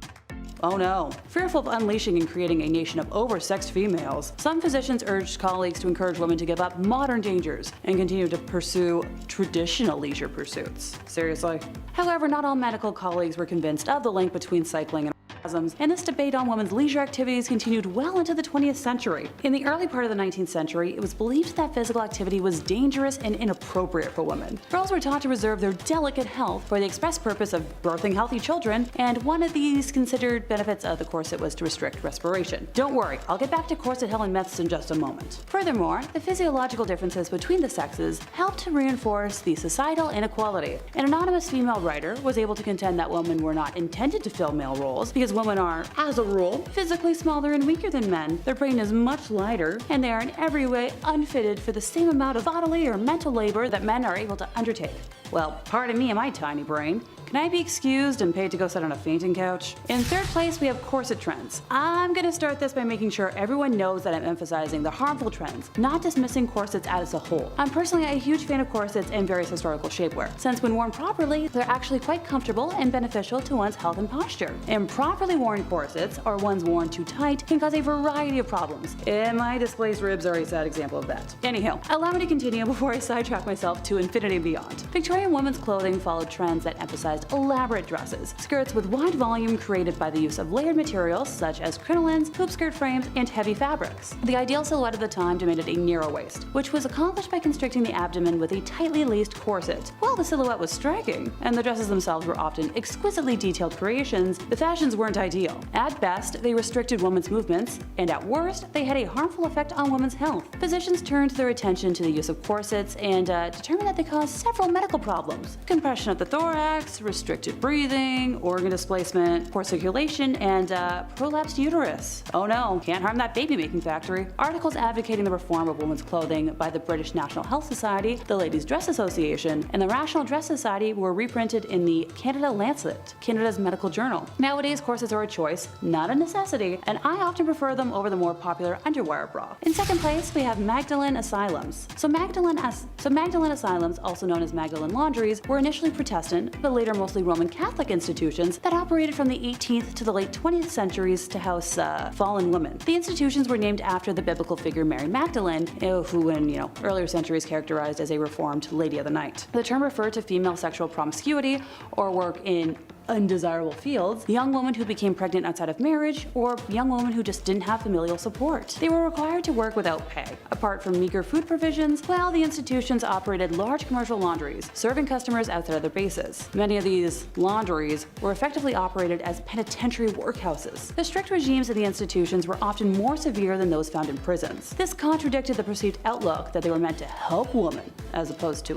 punishing them. The last one known closed only in 1996, which is a year here before I was born, so they went on for way too long. In our first place, we have Woman of the Night. During the Victorian age, women selling their bodies was a wide-scale problem in Britain. The very essence of it went against every moral value that was promoted during this time. Values such as, chastity, prudence, and grace were dismissed and disregarded by fallen women. These women were led into this line of work for varying reasons, the most prominent being, social and economic concerns. Upon entering into this world, there were several different avenues that could be taken by women, including military encampments, brothels, and street walking. The number of women participating in this trade during the Victorian age was staggeringly high. Although London police reports recorded that, there were approximately 8,600 women of the night known to them, it has been suggested that the true number during this time was closer to 80,000. As a result, concerns were raised, and the prominence led to several government acts. Goodness forbid a woman try and make money for herself on her own terms through selling something that would already be part of a dowry. This act would allow women to barter within the marketplace without influence of men who would often take their earnings in goods. Number 10. Working in general. I know. World War I, 1914 to 1918. If you didn't guess already, this wasn't the age of women, or at least treating them right. Just wasn't. This, however, was the beginning of things changing. The war had a lot to do with that. When men went off to war, women had to fill their shoes in places of work, when in reality, a few years prior to that, a woman working was a ridiculous idea. But what's a gal gonna do when she's got no choice? Knuckle up, buckle down, and do it, do it, do it. It might seem silly today to even mention women going to work, but this is good history. In the beginning of women's suffrage, really the middle of it. Number 9, this one's really cool, I like this one, this one's crazy. The Radium Girls. Yes, the Radium Girls. This is just a crazy story. So, this material called radium was discovered, and its glowing properties were quickly put to work for military application. You'll find a lot of times that military service often boosts technology development. Just how it goes. So when a factory that was producing glow-in-the-dark watches for the war effort needed workers, they looked to women to stand up to the challenge. Day in, day out, these women painted with radium paint. The women were advised to keep the brushes with a fine tip by placing it between their lips, and kind of just a little lick, a little kiss, kind of cute. Some women even used it on their nails, and others painted on each other. The novelty of glow-in-the-dark paint quickly wore off, however, when it proved to be very harmful to one's health, especially since the women had been ingesting the harmful paint. In the end, it was radiation sickness. One woman had it so bad her jaw simply fell off. That's not it. I saw the picture, bro. It's just gone. Number 8, the Canary Girls. A very similar story to the previous, but perhaps one you may be unfamiliar with. The Canary Girls sing a familiar tune to that of the Radium Girls, except it wasn't radioactive, but rather just TNT. How could TNT be harmful besides when it blows up, right? That's what I thought. The only trouble I've seen with TNT is when Wile E. Coyote accidentally blows himself up trying to get the Roadrunner. That's where I get all my scientific knowledge from. I'm a scientist, what can you say? Well, besides cartoon antics, TNT was quite harmful due to the chemicals that made it up. So harmful, it would make the women sick. It would turn their skin orange and hair yellow, like a Big Bird yellow. Yeah, that yellow. It even sadly affected children born whose mothers had been exposed to the chemicals. Canary babies, as they were so called. This is why we have work safety rules. And ladies, next time there's a global conflict, check what's in the factory first before they throw you in there. You don't want to catch any of that, that's bad for you. Number 7, ambulance driver. Chauffeurs and drivers were a man's job when cars began to take over the roads. You gotta imagine this is a time when cars are still really new. However, why use a man there when we could use him in the trenches? Many women were trained and drove ambulances from the battlefield staging area back to a safer area where doctors and nurses await your arrival. The pay wasn't great, there was lots of screaming, and a slight chance of getting shelled by German artillery. There's a part of me that always gets nervous while watching footage of this time period. Like the cars just look kind of flimsy, right? And they look like they could fall apart at any minute. And driving through the mud and the blood, top speeds only are going to be around 20 to 30 miles per hour tops. Cars get like 40 horsepower at most, which in case you didn't know is very slow. Usain Bolt on his best day runs twice that speed. I don't know about you, you ever see that footage and the cars are so like, you know what I mean? Like it doesn't look like they're gonna make it up the hill, it's weird. Number 6, nurse. I know. Yes, lots of ladies were, are, and going to be nurses. That's nothing new. And any nurse out there in the medical profession, Thank you for your service. Chetty thanks you. Now, I don't need to tell anyone in the medical profession how busy a hospital floor can be on a bad night. Nurses running around, paging doctors, phones ringing, papers flying, something about a code blue. Hectic, right? Well, imagine that, but less equipment, 100 years less technology, and all else under the suppression and threat of bombardment. Great. Yeah, not so fun, right? Sure, any nurse has comfy Skechers to take her to the graveyard shift, but no nurse has blast-proof equipment to treat people in a graveyard, as this is a field hospital and this is the best they can do for the time being. Yeah, see, that's not fun. That's kind of that's unusual. Yeah, it is.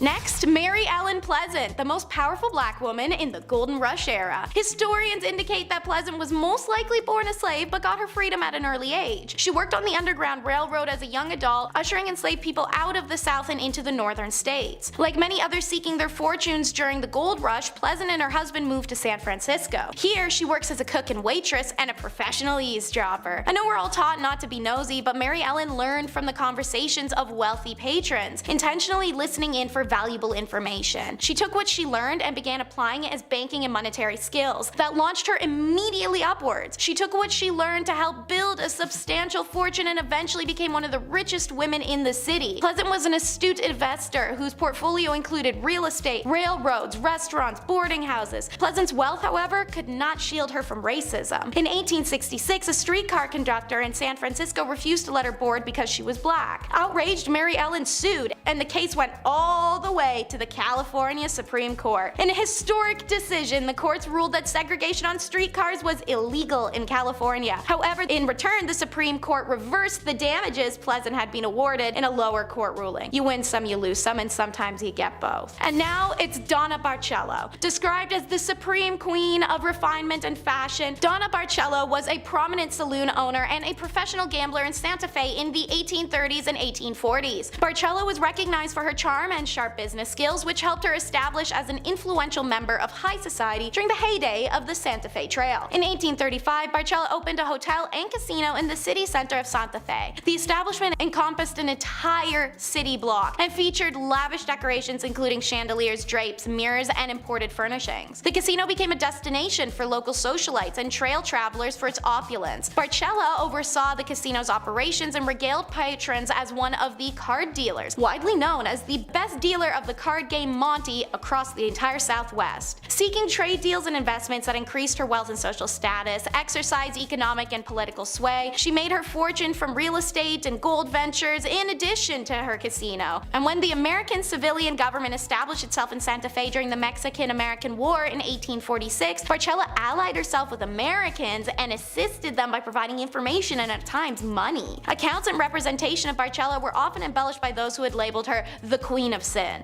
Barcello continued to operate her casino through the 1840s and died in January of 1852. Upon her death, she left several residences, properties, and fortune to her family, including 2 adopted daughters, in addition to substantial contributions to the Catholic Church in the city of Santa Fe to be used for charitable endeavors. Next up is Sing Choi. She's also known by the name China Mary and was an unofficial leader of Tombstone's Chinese community in the 1880s who supplied labor and opened laundries, restaurants, gambling halls, dens, and a general store. The Old West will always be remembered as an era of cowboy, but during its peak years, Tombstone was actually controlled by a female immigrant. She arrived in Tombstone sometime around 1879, and at that time the Chinese population was 11 people, and she recognized the unprecedented profits waiting in the western boom towns. Mary's general store was in the center of Hoptown, a Chinese district of Tombstone. Mary's store dealt in both American and Chinese merchandise, and she gained a reputation as a universal accommodator. Everyone knew that nothing in Hoptown was done without China Mary's go-ahead, and so she was held in the highest of esteem throughout Tombstone society. She was an organized and shrewd business operator who had an attitude that discourse was bad for business. Her private police force handled any problem that arose within her community. Mary enjoyed the highest of respect. As a result, she could act as a sort of intermediary between her community and other ethnic groups. She was the conduit that made cooperation possible. She was not only only a cunning businesswoman, but a sympathetic humanitarian and calculating capitalist. Mary was a genuine immigrant success story. Even as a woman in the Old West, she wielded real power. She died in December of 1906 from heart failure when she was 67. Flesh is in the name and it's her game. Susan LaFleche. This is the story of the first Native American to earn a medical degree. Born on an Omaha res in Nebraska as a young girl, she watched a sick indigenous woman wait all night for a white doctor who, after being called several times, just never came. The woman died the next day, and as Susan later wrote, she saw the need of my people for a good physician. Susan's father taught her her own culture and traditions and then sent her to the reservation's Presbyterian school where she learned English, and then high school for further education to survive colonial society. She applies to the Women's Medical College of Pennsylvania. It's a bold move on her part because even during this time, the most privileged of white women of America faced enormous backlash when attempting a medical degree, let alone a poor native girl. Despite this, she graduated a year early and first in her class. Rejecting a potentially comfortable life on the East Coast, she returns to the Omaha reservation and became the sole doctor for more than 1,200 people across 400 plus miles, and she was only 24 years old. She marries, she has 2 kids, and she never stops. In fact, she keeps going till she has enough donations and supplies to open the first hospital on a reservation that was not funded by the government. Unlike the absent doctor that she remembered from her childhood, Susan helped anyone who needed it, regardless of race or ethnicity. On September 18th of 1915, Susan passes away. She worked hard to build a bridge between 2 worlds as her father advised, and it was evident at her funeral. 3 priests eulogized her, but it was a member of the Omaha tribe who delivered the final words in the Omaha language. And now for the last lady on the list, Cathy Williams, who also went in reverse as Williams Cathay from 1866 to 1868 with the famed Buffalo Soldiers who patrolled the 900-mile Santa Fe Trail. She was the first African-American female soldier to enlist in the army. She's the only documented black woman to serve in the army in the 19th century, and she's the only known black female soldier to be a part of the Buffalo Soldiers. Post-war job opportunities for newly freed slaves and for African Americans in general were non-existent, so many had no choice but to turn to the military service for employment stability, but also newfound access to healthcare, education, post-war benefits by way of pension. Her enlistment starts in November of 1866 in St. Louis, Missouri. A cursory examination by an army surgeon should have outed Williams as a woman, but since the army didn't require full medical exams at the time, she was minty. Eventually, her 3rd round with smallpox has a surgeon discover her secret in 1868. The post surgeon found out I was a woman and I got my discharge. The men all wanted to get rid of me after they found out I was a woman. Some of them acted real bad to me, Williams said. Once again, dressed as a man, Williams signed up to an emerging all-black regiment, the 38th U.S. Infantry, which would eventually become part of the legendary Buffalo Soldiers. These units dotted out the landscape of the American West and showed tremendous skill and valor in a range of duties. They fought in skirmishes with indigenous people, escorted vulnerable wagon trains, built forts, mapped the territory, protected white settlers, all with subpar equipment and a lot of racism towards them. In trying to make a life for herself, Williams could not have known her story had traveled. It landed with a St. Louis Reporter, and in January 2nd of 1876 edition of the St. Louis Times Daily, Williams officially became a headline when her story was published. Accounts say she died in 1893, shortly after being denied disability compensation required for her illness. Not for being undeserving of it, but simply because they couldn't grant it to her due to the fact she lied about being a man. Number 10. Saloon girls. Alright, I'm going to start off with one of the most often talked about jobs when we talk about the Old West and women's roles. That of the saloon girl. A saloon girl wasn't exactly what you might think though. A lot of folks think of them as women of the night, but in reality they actually had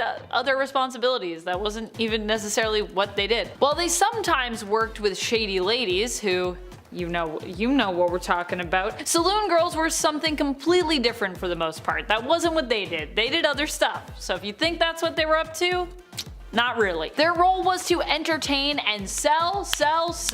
They earned commission on drinks they sold, could get paid to dance with men at dance halls. They'd buy little tickets and then they'd give them to the lady and then they'd have a little dance, which is kind of cute. And oftentimes they would also be paid when patrons decided to buy them drinks, which were often swapped out by the saloon owner with either colored water or tea so that the saloon girls could keep drinking and working while avoiding becoming intoxicated. Pretty smart. More money for the saloon usually means more commission for the saloon saloon girls that were working there. And honestly, I get that. I used to work as a server, people would always want to buy me drinks, and I always had to be like, maybe at the end of my shift, because goodness knows, me having drinks mid-shift could be terrible for everyone. Just for getting orders everywhere. And friends, before we move on to our next spot on this list, if you love what we do here at Bumblebee, and if you love when we talk about history with you and travel through time, be sure to click that subscribe button so you don't miss out on any of the good content that we have over here. Also head on over to Top 10 Nerd and subscribe if you're not already. Number 9. Interior coach design. This one is so weird. You can't actually even Google this in the modern age, by the way. I tried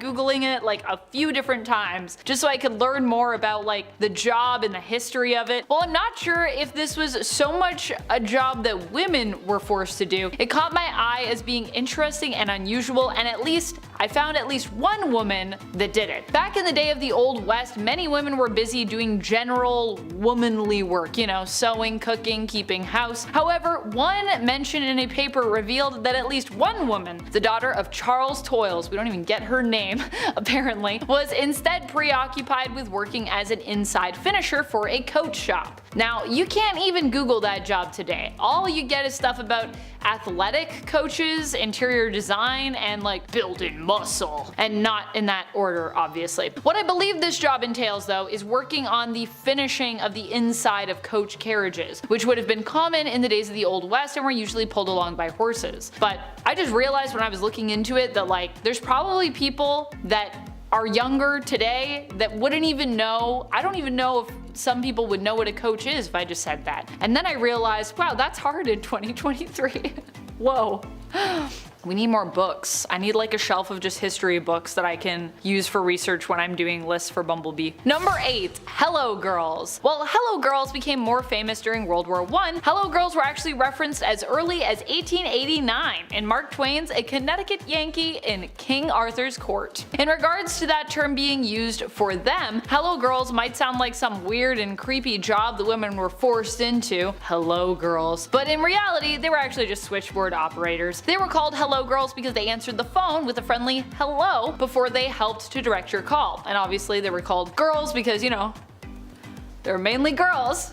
Actually, I don't even know if men were switchboard operators. I don't know if that was a thing. If it was probably like one guy in a room of ladies. Switchboard operators might be a thing of the past today, but way back when, they were actually crucial. In fact, in World War I, they were even considered to be part of the military in the US, being sworn into the US Army Signal Corps. Up until 1977, they were considered to be contracted civilian employees of the US military. True story. Number 7. Wet nurse. I have always found this job to be pretty strange, but at the same time, considering that, you know, we didn't always have baby formula and stuff like that throughout history, it is a job that makes sense. I'm not saying I hate this job or anything, I'm just saying I've always found it to be a strange job every time I read about it in history. Wet nurse is a job that also existed, of course, back in the Old West, but it isn't mutually exclusive to that period like Hello Girls. If you've never heard of them, wet nurses basically took over for mothers who perished or perhaps simply chose not to breastfeed their babies. This was back in the day when if you chose not to breastfeed as a mother, you really didn't like have any other options when it came to the care of your infant. So this job was an important one, but also one that was reserved for only, obviously, biological women, because you gotta be able to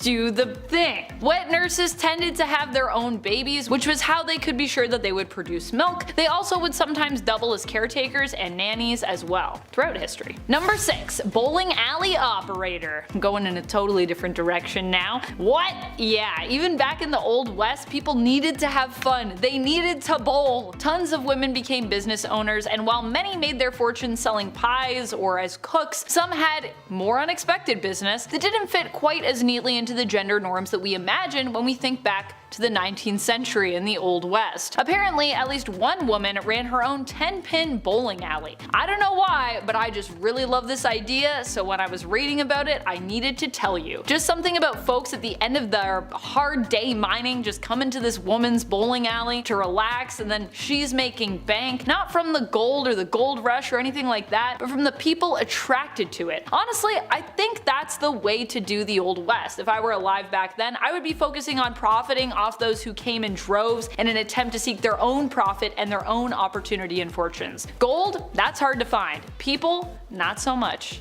I'm just imagining myself now as an Old West bowling alley owner, and I'm just like, that would be who I would be in that world. Whoever's editing this, turn me into an Old West bowling alley owner. Number 5, Ava Braun. What's more scandalous than being the devil's girlfriend? Well, how about being the worst man in history's girlfriend? Yep. For a lot of these women, it's hard to stay out of the press, even the women that lived before the modern paparazzi. It's just like any other love story, really. Girl meets boy, boy meets girl, boy is way too old for the girl. Girl likes the boy anyway, and if she doesn't, her family might disappear. Boy wants to take over the world and destroy certain groups of people. You know, that old chestnut. Spending time in the Bavarian mountains with other top German officials, it would be no surprise that she believed in some of the heinous things that Mustache Man and his cronies were peddling. And oh boy, they were pushing some real garbage. The kind of garbage that should have been emptied last week, but nobody in your apartment, including you and your roommates, has the energy to get up and take out. In the end, I believe it's a story of Icarus. Sure, everything was fine and dandy with Mustache Man, and his goons were rising to power, and heck, maybe even the house in the hills was real swell too. But they got too big, too mad, and too bad. Honestly, they were naughty. Don't do what you did. So the international community came knocking. Ava and the Mustache Man would not get off the floor to answer, because they were dead. Number 4, Bonnie. From Bonnie and Clyde. Picture this, it's a brisk summer night in 1933. The city streets are illuminated by a full moon, and the warm orange glow of neon lights reflects in the puddles that surround parked cars as far as the eye can see down each end of the avenue. City noises softly pollute the background, when all of a sudden you hear tires screeching and engines roaring. The wailing from sirens grows louder as a beige car comes careening around the bend. The soft city noise has now been replaced by screaming, sirens, and perhaps most terrifying, gunfire. Loud single shots, rapid fire return. What I described to you might be every Hollywood movie depicting the Public Enemy era, but it's not that far from the truth. Can't talk about that time period or scandalous women in history without talking about Bonnie and Clyde. Emphasis on Bonnie. A bank robbing duo that saw enough action to have their story and car immortalized in legend. A girl who was down in her luck and got herself wrapped up in the wrong crowd. She loved to take pictures, and the photos were scandalous to say the least. It's one thing to rob a joint and open fire on regular folks, but to take photos of yourself after you escape if you just did that? Hey, I don't know, that's pretty scandalous. Listen here, kid, say cheese. Number 3, Marilyn Monroe. Happy birthday, Mr. President. I mean, this is where it all starts, doesn't it? Celebrities were nothing new when Marilyn Monroe came around, but she was known for her acting, beauty, and scandals. When you're the most gorgeous woman in all of Hollywood, that kind of pressure can get to you. She was a superstar who put people in theater seats, and I hate to tell y'all, but that's all producers really care about even today. They just want your money and put bums in seats. That's just how it goes. She was the first model to appear on the Playboy cover, married to Joe DiMaggio of baseball fame, and perhaps, maybe kinda had a thing with one of the presidents of the United States. But I guess we'll never know which one it was. It was JFK. Number 2, Marie Antoinette, the last Queen of France. Okay, so nobody actually said the famous no cake line, I get it. But you gotta understand how messed up things were. The rich were literally having lavish parties at the cost of the poorest and less fortunate citizens. There's only so much hunger people can take before they start acting up. After all, what is the king gonna do? How can you take away from those who have nothing? Or even scarier than that, have nothing to lose. While the king did make most of the decisions that would end the royal rule in France, it was her spending and lifestyle that made people sick.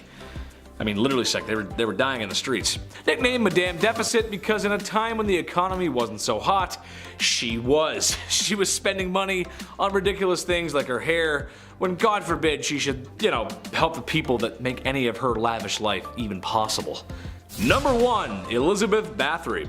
This might be the worst, most down bad woman in history. I'd argue she's the first serial unaliver because, well, that's kind of what she was. Basically, she was a noblewoman of a family who owned land in Hungary. She had a thing for unaliving young women. You know how it goes. Gross. using a list of horrible methods that, if I listed, would have the FBI at my front door. FBI, open up! Anyway, the estimated number of victims is around 300.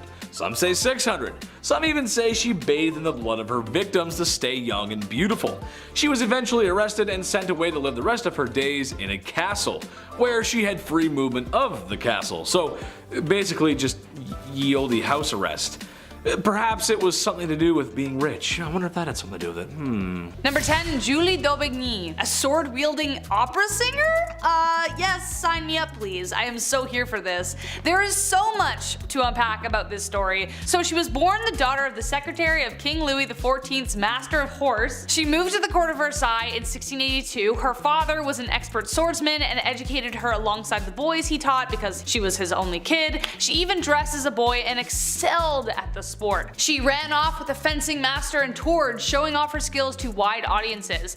One audience member, however, couldn't believe she was a woman because she was so good, so she flashed the crowd, who responded with complete stunned silence. She began singing at the Marseille Opera, where she met her first love, a young woman. This woman, though, was packed off to a convent by her family, and Julie followed to help her escape. They burned down the convent and ran off together, and she was actually sentenced to death by the Parliament, but Julie would continue to live on one adventure after the next. She would later be pardoned by Parliament and continued to go on to become an opera star, and had many other lovers.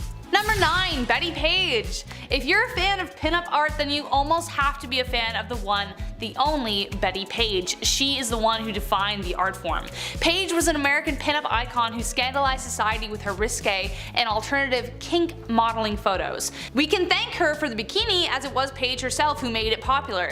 Pop stars to this very day model themselves after her, her iconic haircut being found on stars such as Katy Perry and Dita Von Teese. Her poses in her famous photos were found in music videos such as she had a massive amount of influence. She redefined a sexually repressed era with her free spirit and unabashed presentation of her sexuality, but she was taken advantage of a lot of the time. Betty actually didn't make any royalties after her prince until Hugh Hefner got her an agent, but by the end of the 1950s, Betty walked away after a nervous breakdown and retired as a born-again Christian. There was a lot of suffering that Betty didn't show to the world or even admit to herself. Sadly, the woman whose face everyone knew was diagnosed with schizophrenia due to severe trauma from her childhood.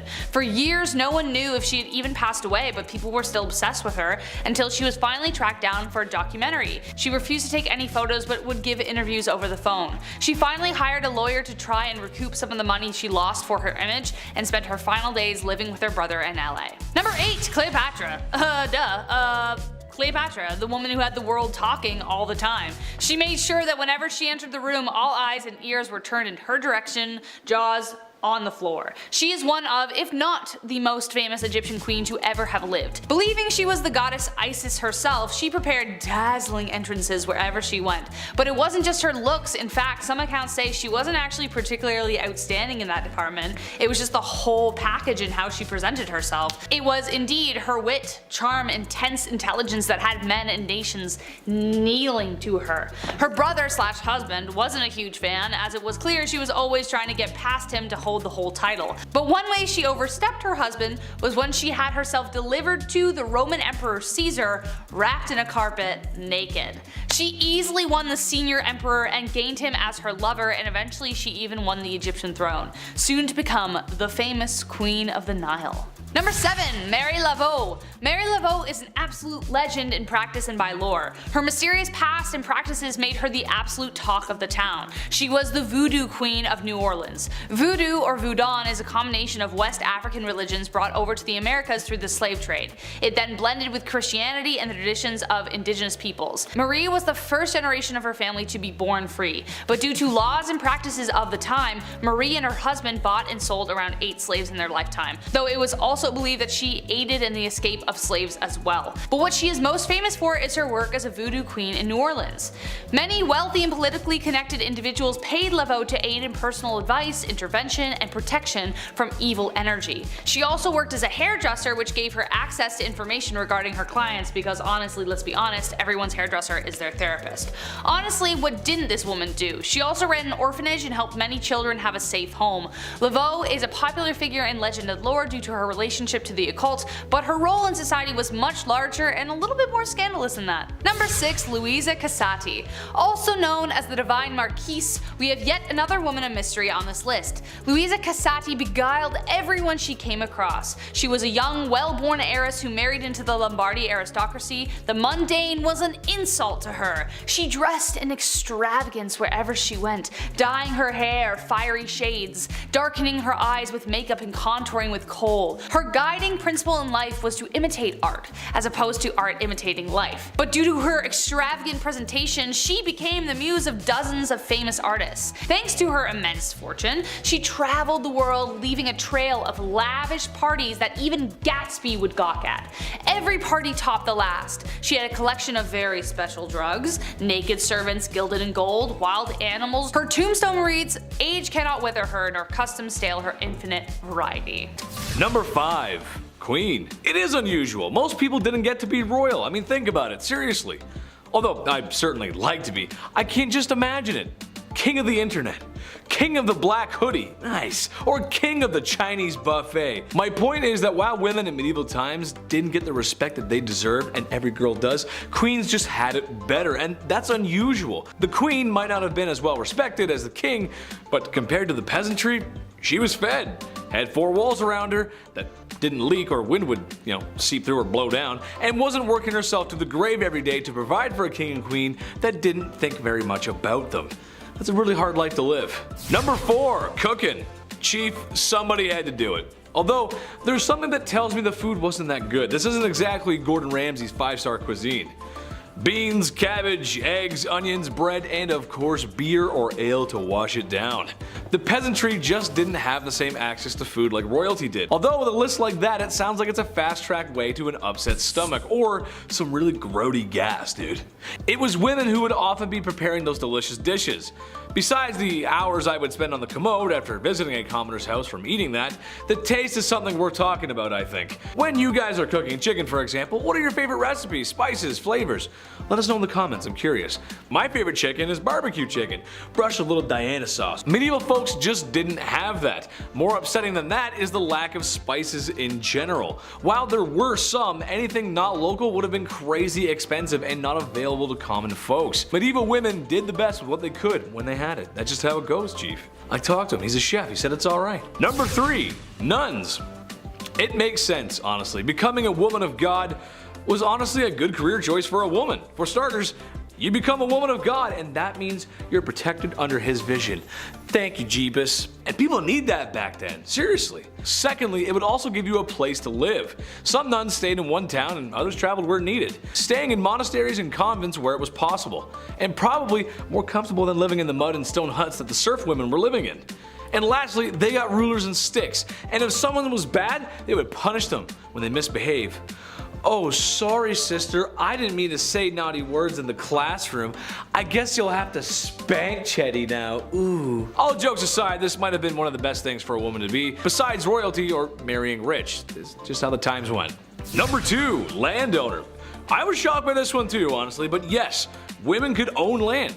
Sort of. It wasn't a blanket green light, it's a bit more confusing than that. Some could, some couldn't. There was a few rules here and there. They were stupid man patriarch poo-poo rules, but rules nonetheless.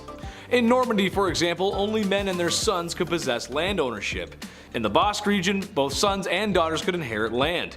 In England, both could, but if there were any surviving men or brothers, then they would be considered first, and not women at all sometimes. So no, it's not as open as today, and you probably would catch some strange looks as a woman rolling up to an empty lot and staking your shovel in the ground. It makes life a lot easier if there aren't so many rules, and I know you guys agree with me at home.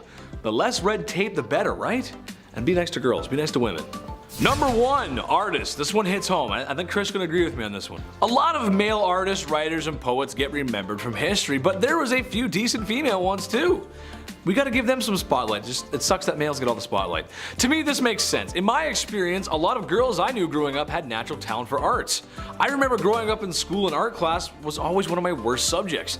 No, not because I didn't follow directions, but my art never came out the way I wanted it to. I didn't feel the motivation, babe. I couldn't see the motivation. Most of the girls in art class just passed with flying colors. No pun intended. And for writing, well, besides my dyslexia, if you looked at a paper I wrote in the 6th grade versus a girl from my classroom in the 6th grade, what's the difference? Well, you can actually read hers. Mine are terrible. All grade school antics aside, notable artists and writers include Clarica Gouda, that's a cool name, and Hildegard of Bingen. Names you might not know, but for sure are worth a Google search.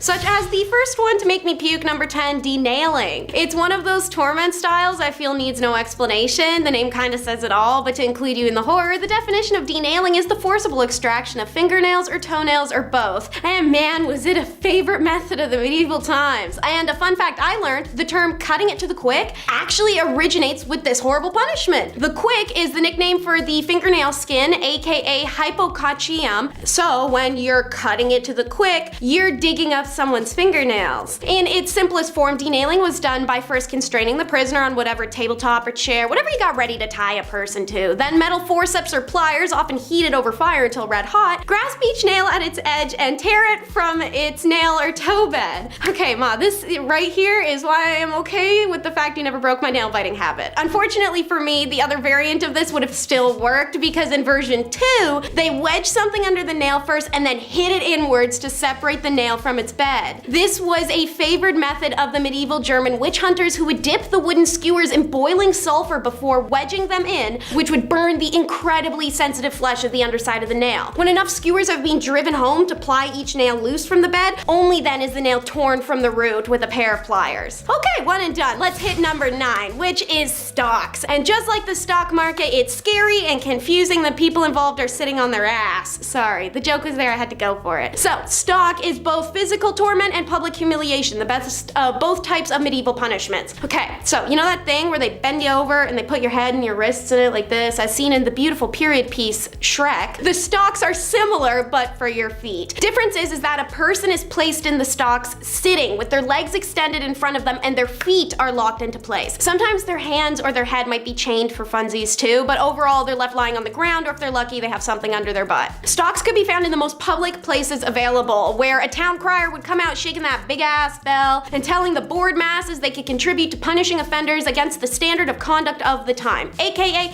free for all. See this defenseless person literally lying on the ground having an existential crisis because all they did was have a pimple that looked kind of like a witch spot and now their feet are in a Lego block? Get some repressed unacknowledged feelings out. Feel free to berate, attack, spit, kick, urinate, defecate, or even violate the man or woman in their immovable state. This was super popular among civil authorities in medieval times and was at its peak use during the Elizabethan England and the Spanish conquistadors tormenting those in the New World who fought back against Christianization. It was not uncommon for people to be kept in stocks for several days to die of hypothermia or heat stroke. Number 8 is the Catherine wheel, which was named after Saint Catherine of Alexandria, who wasn't ever actually killed on one of these, but the fictitious story stuck and so did the name. So, medieval France and Germany loved this bad boy, which was essentially a giant cartwheel put on a lazy Susan. Folks would be stretched out on it and then tied down, then quite literally became a wheel of fortune, because ideally the dude wielding the massive hammer taking swings at you while you slowly spin in a circle gets dizzy and misses.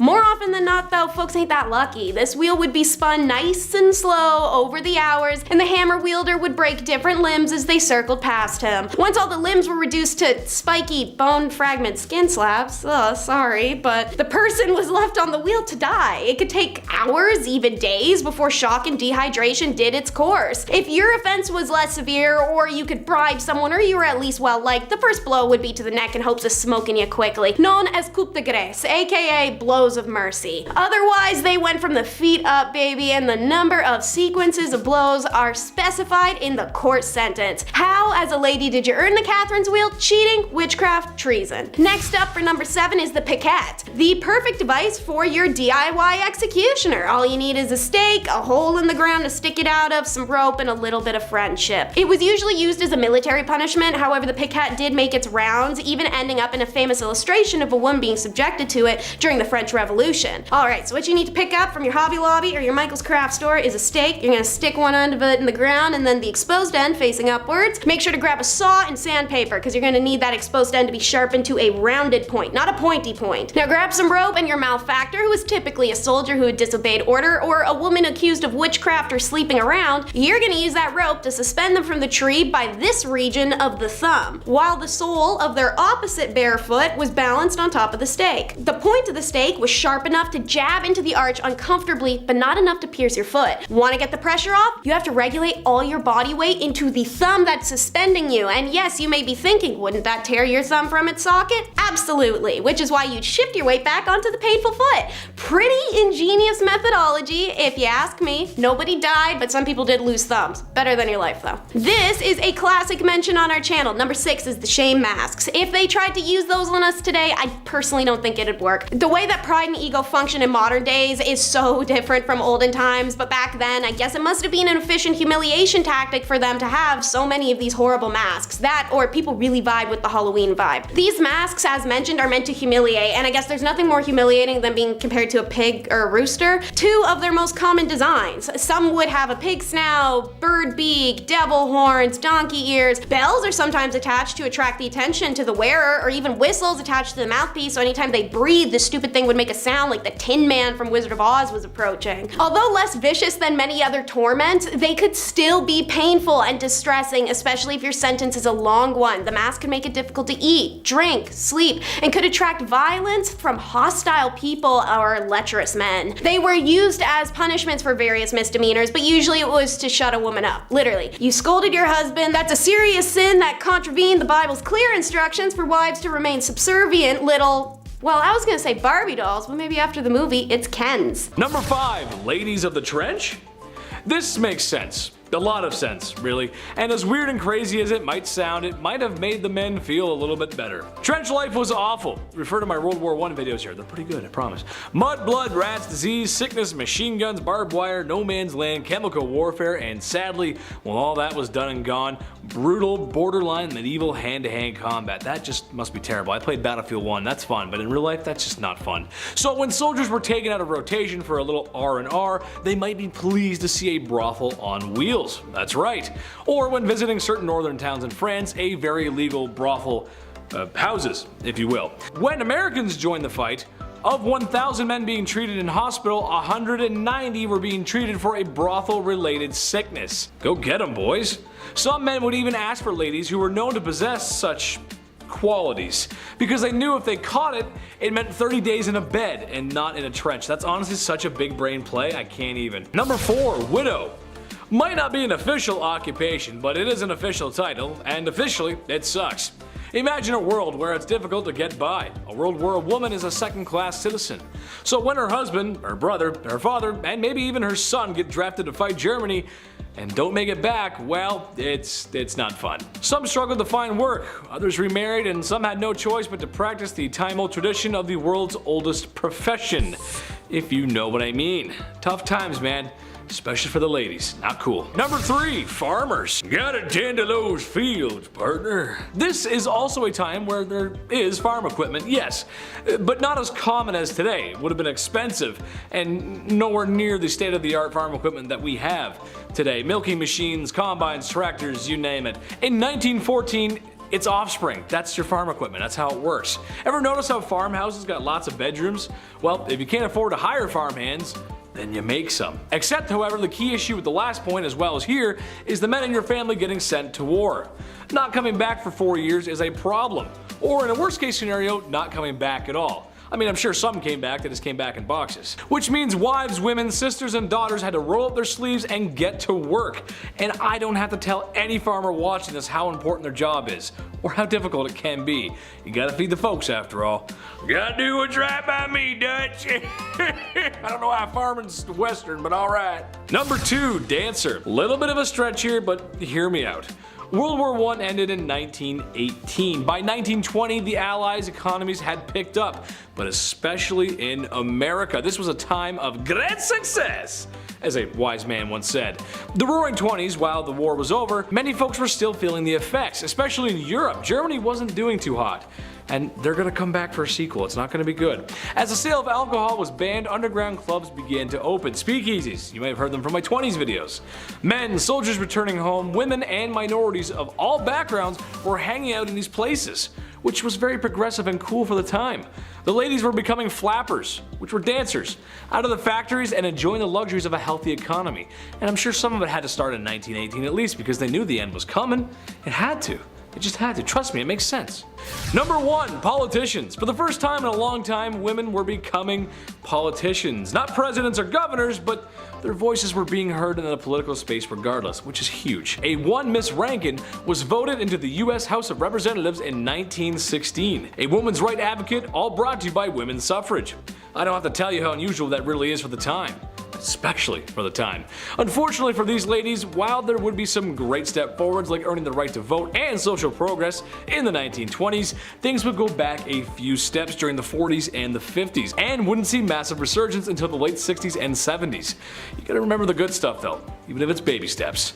In at number 10 is jewelry making. Egyptians saw deep spiritual significance in their jewelry, but also had a love of aesthetics, and those two things combined to create some of the most unique and lavish jewelry found in history. Worn to ward off spirits, protect health, bring good luck, and more, there were even certain colors and designs that were associated to certain gods and powers. And so, Egyptian jewelers followed very strict rules regarding the mystical aspects of their jewelry creations. While a woman usually would not be a metal worker in Egyptian society, it was very common for her to be making jewelry. The tools were smaller and the process required less heat and thus less danger for her. Metalwork techniques included precious metal sheets that were cut and shaped, notched together. Wire work was accomplished through strip twisting. Pieces could be held together with this wire stripping system or crimping techniques. These strips were also how link chains were accomplished, as well as the securing of beads or the backs of earrings. And for jewelry designed exclusively for burial, the metal was often quite thin, as the jewelry of the deceased was not subjected to the wares of everyday life. Precious stones, ivory, real flowers, and shells were all common ornaments, as was name engravements, but it was more common with royalty. Jewelry makers were women of high status due to these contributions and the revelry jewelry held in ancient Egypt. For number 9,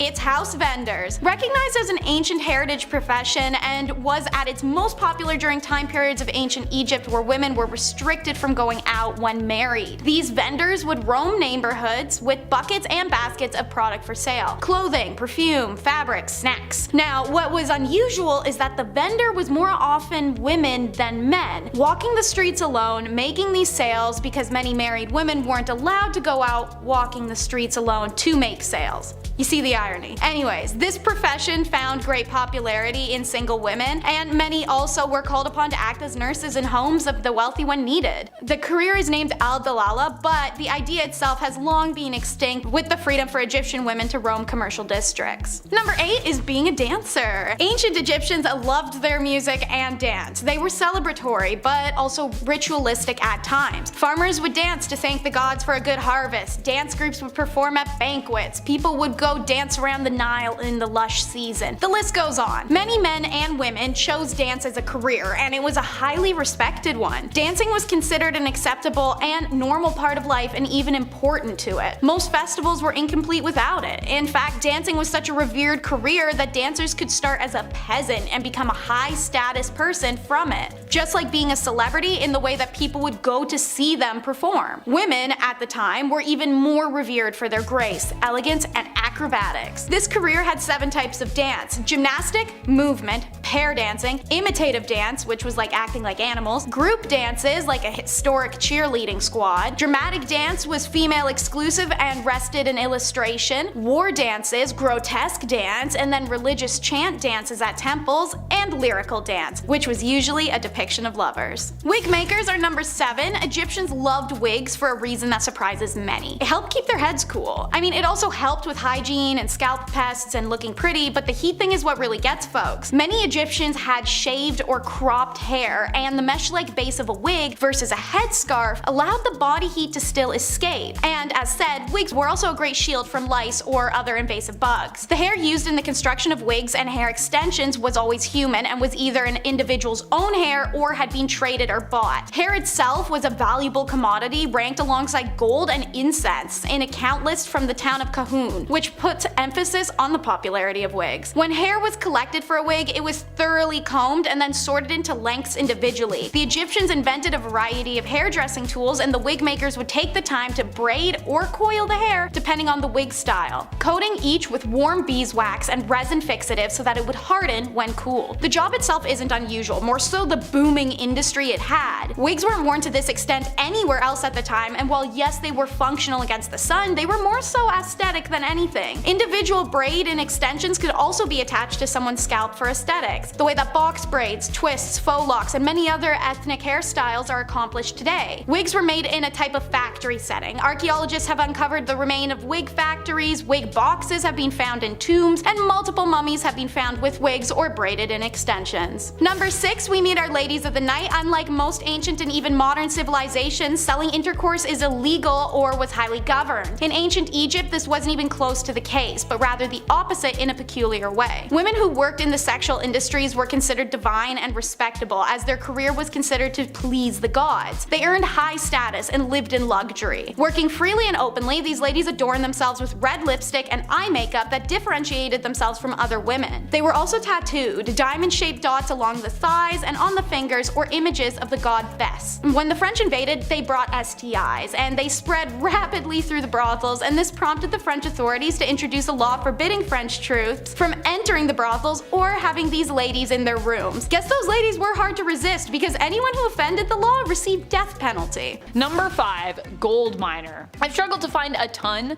of in-depth information about this, but it has been mentioned before that women actually also mined during the gold rush, either out of desperation or because they were just craving a life of adventure and hoped they would find it out west. These women, however, were not always as well documented, and some of them are harder to track down if you want more details on that. However, one such woman I did find who worked as a miner and a prospector throughout her life. Her name was Nellie Cashman. Honestly, she sounds like she would be a miner just like based on her name. Like Cashman, like you're gonna be making bank for sure. It sounds like she's gonna be a successful miner at that. Nellie was an Irish immigrant who came to the United States when she was only 5 years old. She never married and preferred wearing pants to skirts, traveling around most of her life mining, prospecting, and establishing and running many profitable businesses. Good for her, I love it. Number 4. Bullfighter. While generally bullfighting was a profession that only men took up, there were a few prominent women bullfighters who even existed way back in the days of the Old West. When it comes to prominent American bullfighters who were women throughout history, one of the most well known, if you look into this, is Patricia McCormick, who debuted as a bullfighter after quitting college back in 1951. But she wasn't the first woman to have ever fought bulls. There were others throughout history that have been documented, but unlike Patricia, their names were not as well documented. I do think the profession of bullfighting is pretty messed up, at least on the surface. I just feel really bad for the bulls. It feels very cruel, but at the same time, I do think that it is pretty cool that women have been able to break into a field that was so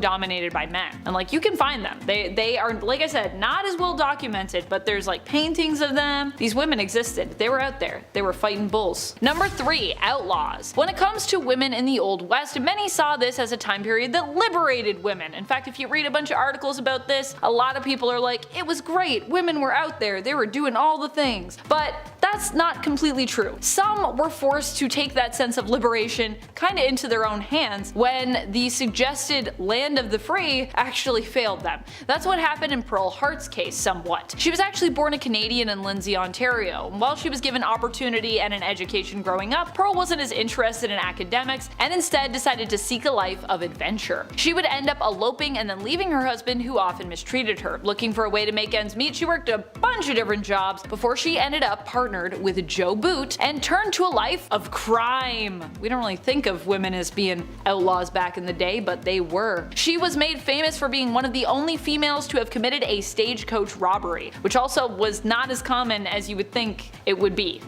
back in the Old West. Number 2, servants. This one is unusual in, sadly, the worst way. Now we're going to talk about some hard truths, friends. Some hard truths of women in the Old West. While many women in the Old West were given more freedoms, usually freedom to some becomes oppression to others, especially if we're talking about the place of women in history. Generally it's like women versus women, so like this female group gets stuff and this other women group has stuff taken away from them. In the case of women belonging to minority groups in the Wild West, this was more often the case. For women coming over from China in the late 19th century, many of them were actually forced to leave their homes and head west. While enslavement would be outlawed by this time, the isolation of some of the places out west made it easier for people to turn an eye to what was basically enslavement on paper. I mean, not even just basically, like it straight up was, even though it wasn't considered as such by the law. The people of China also sold off their daughters in some cases, who would then basically have no choice but to go because they were just sold off. Those who were forced to immigrate and arrived in San Francisco were even at a time forced into pens where they were held before being sent out to mining camps. And some of them where they were held before they were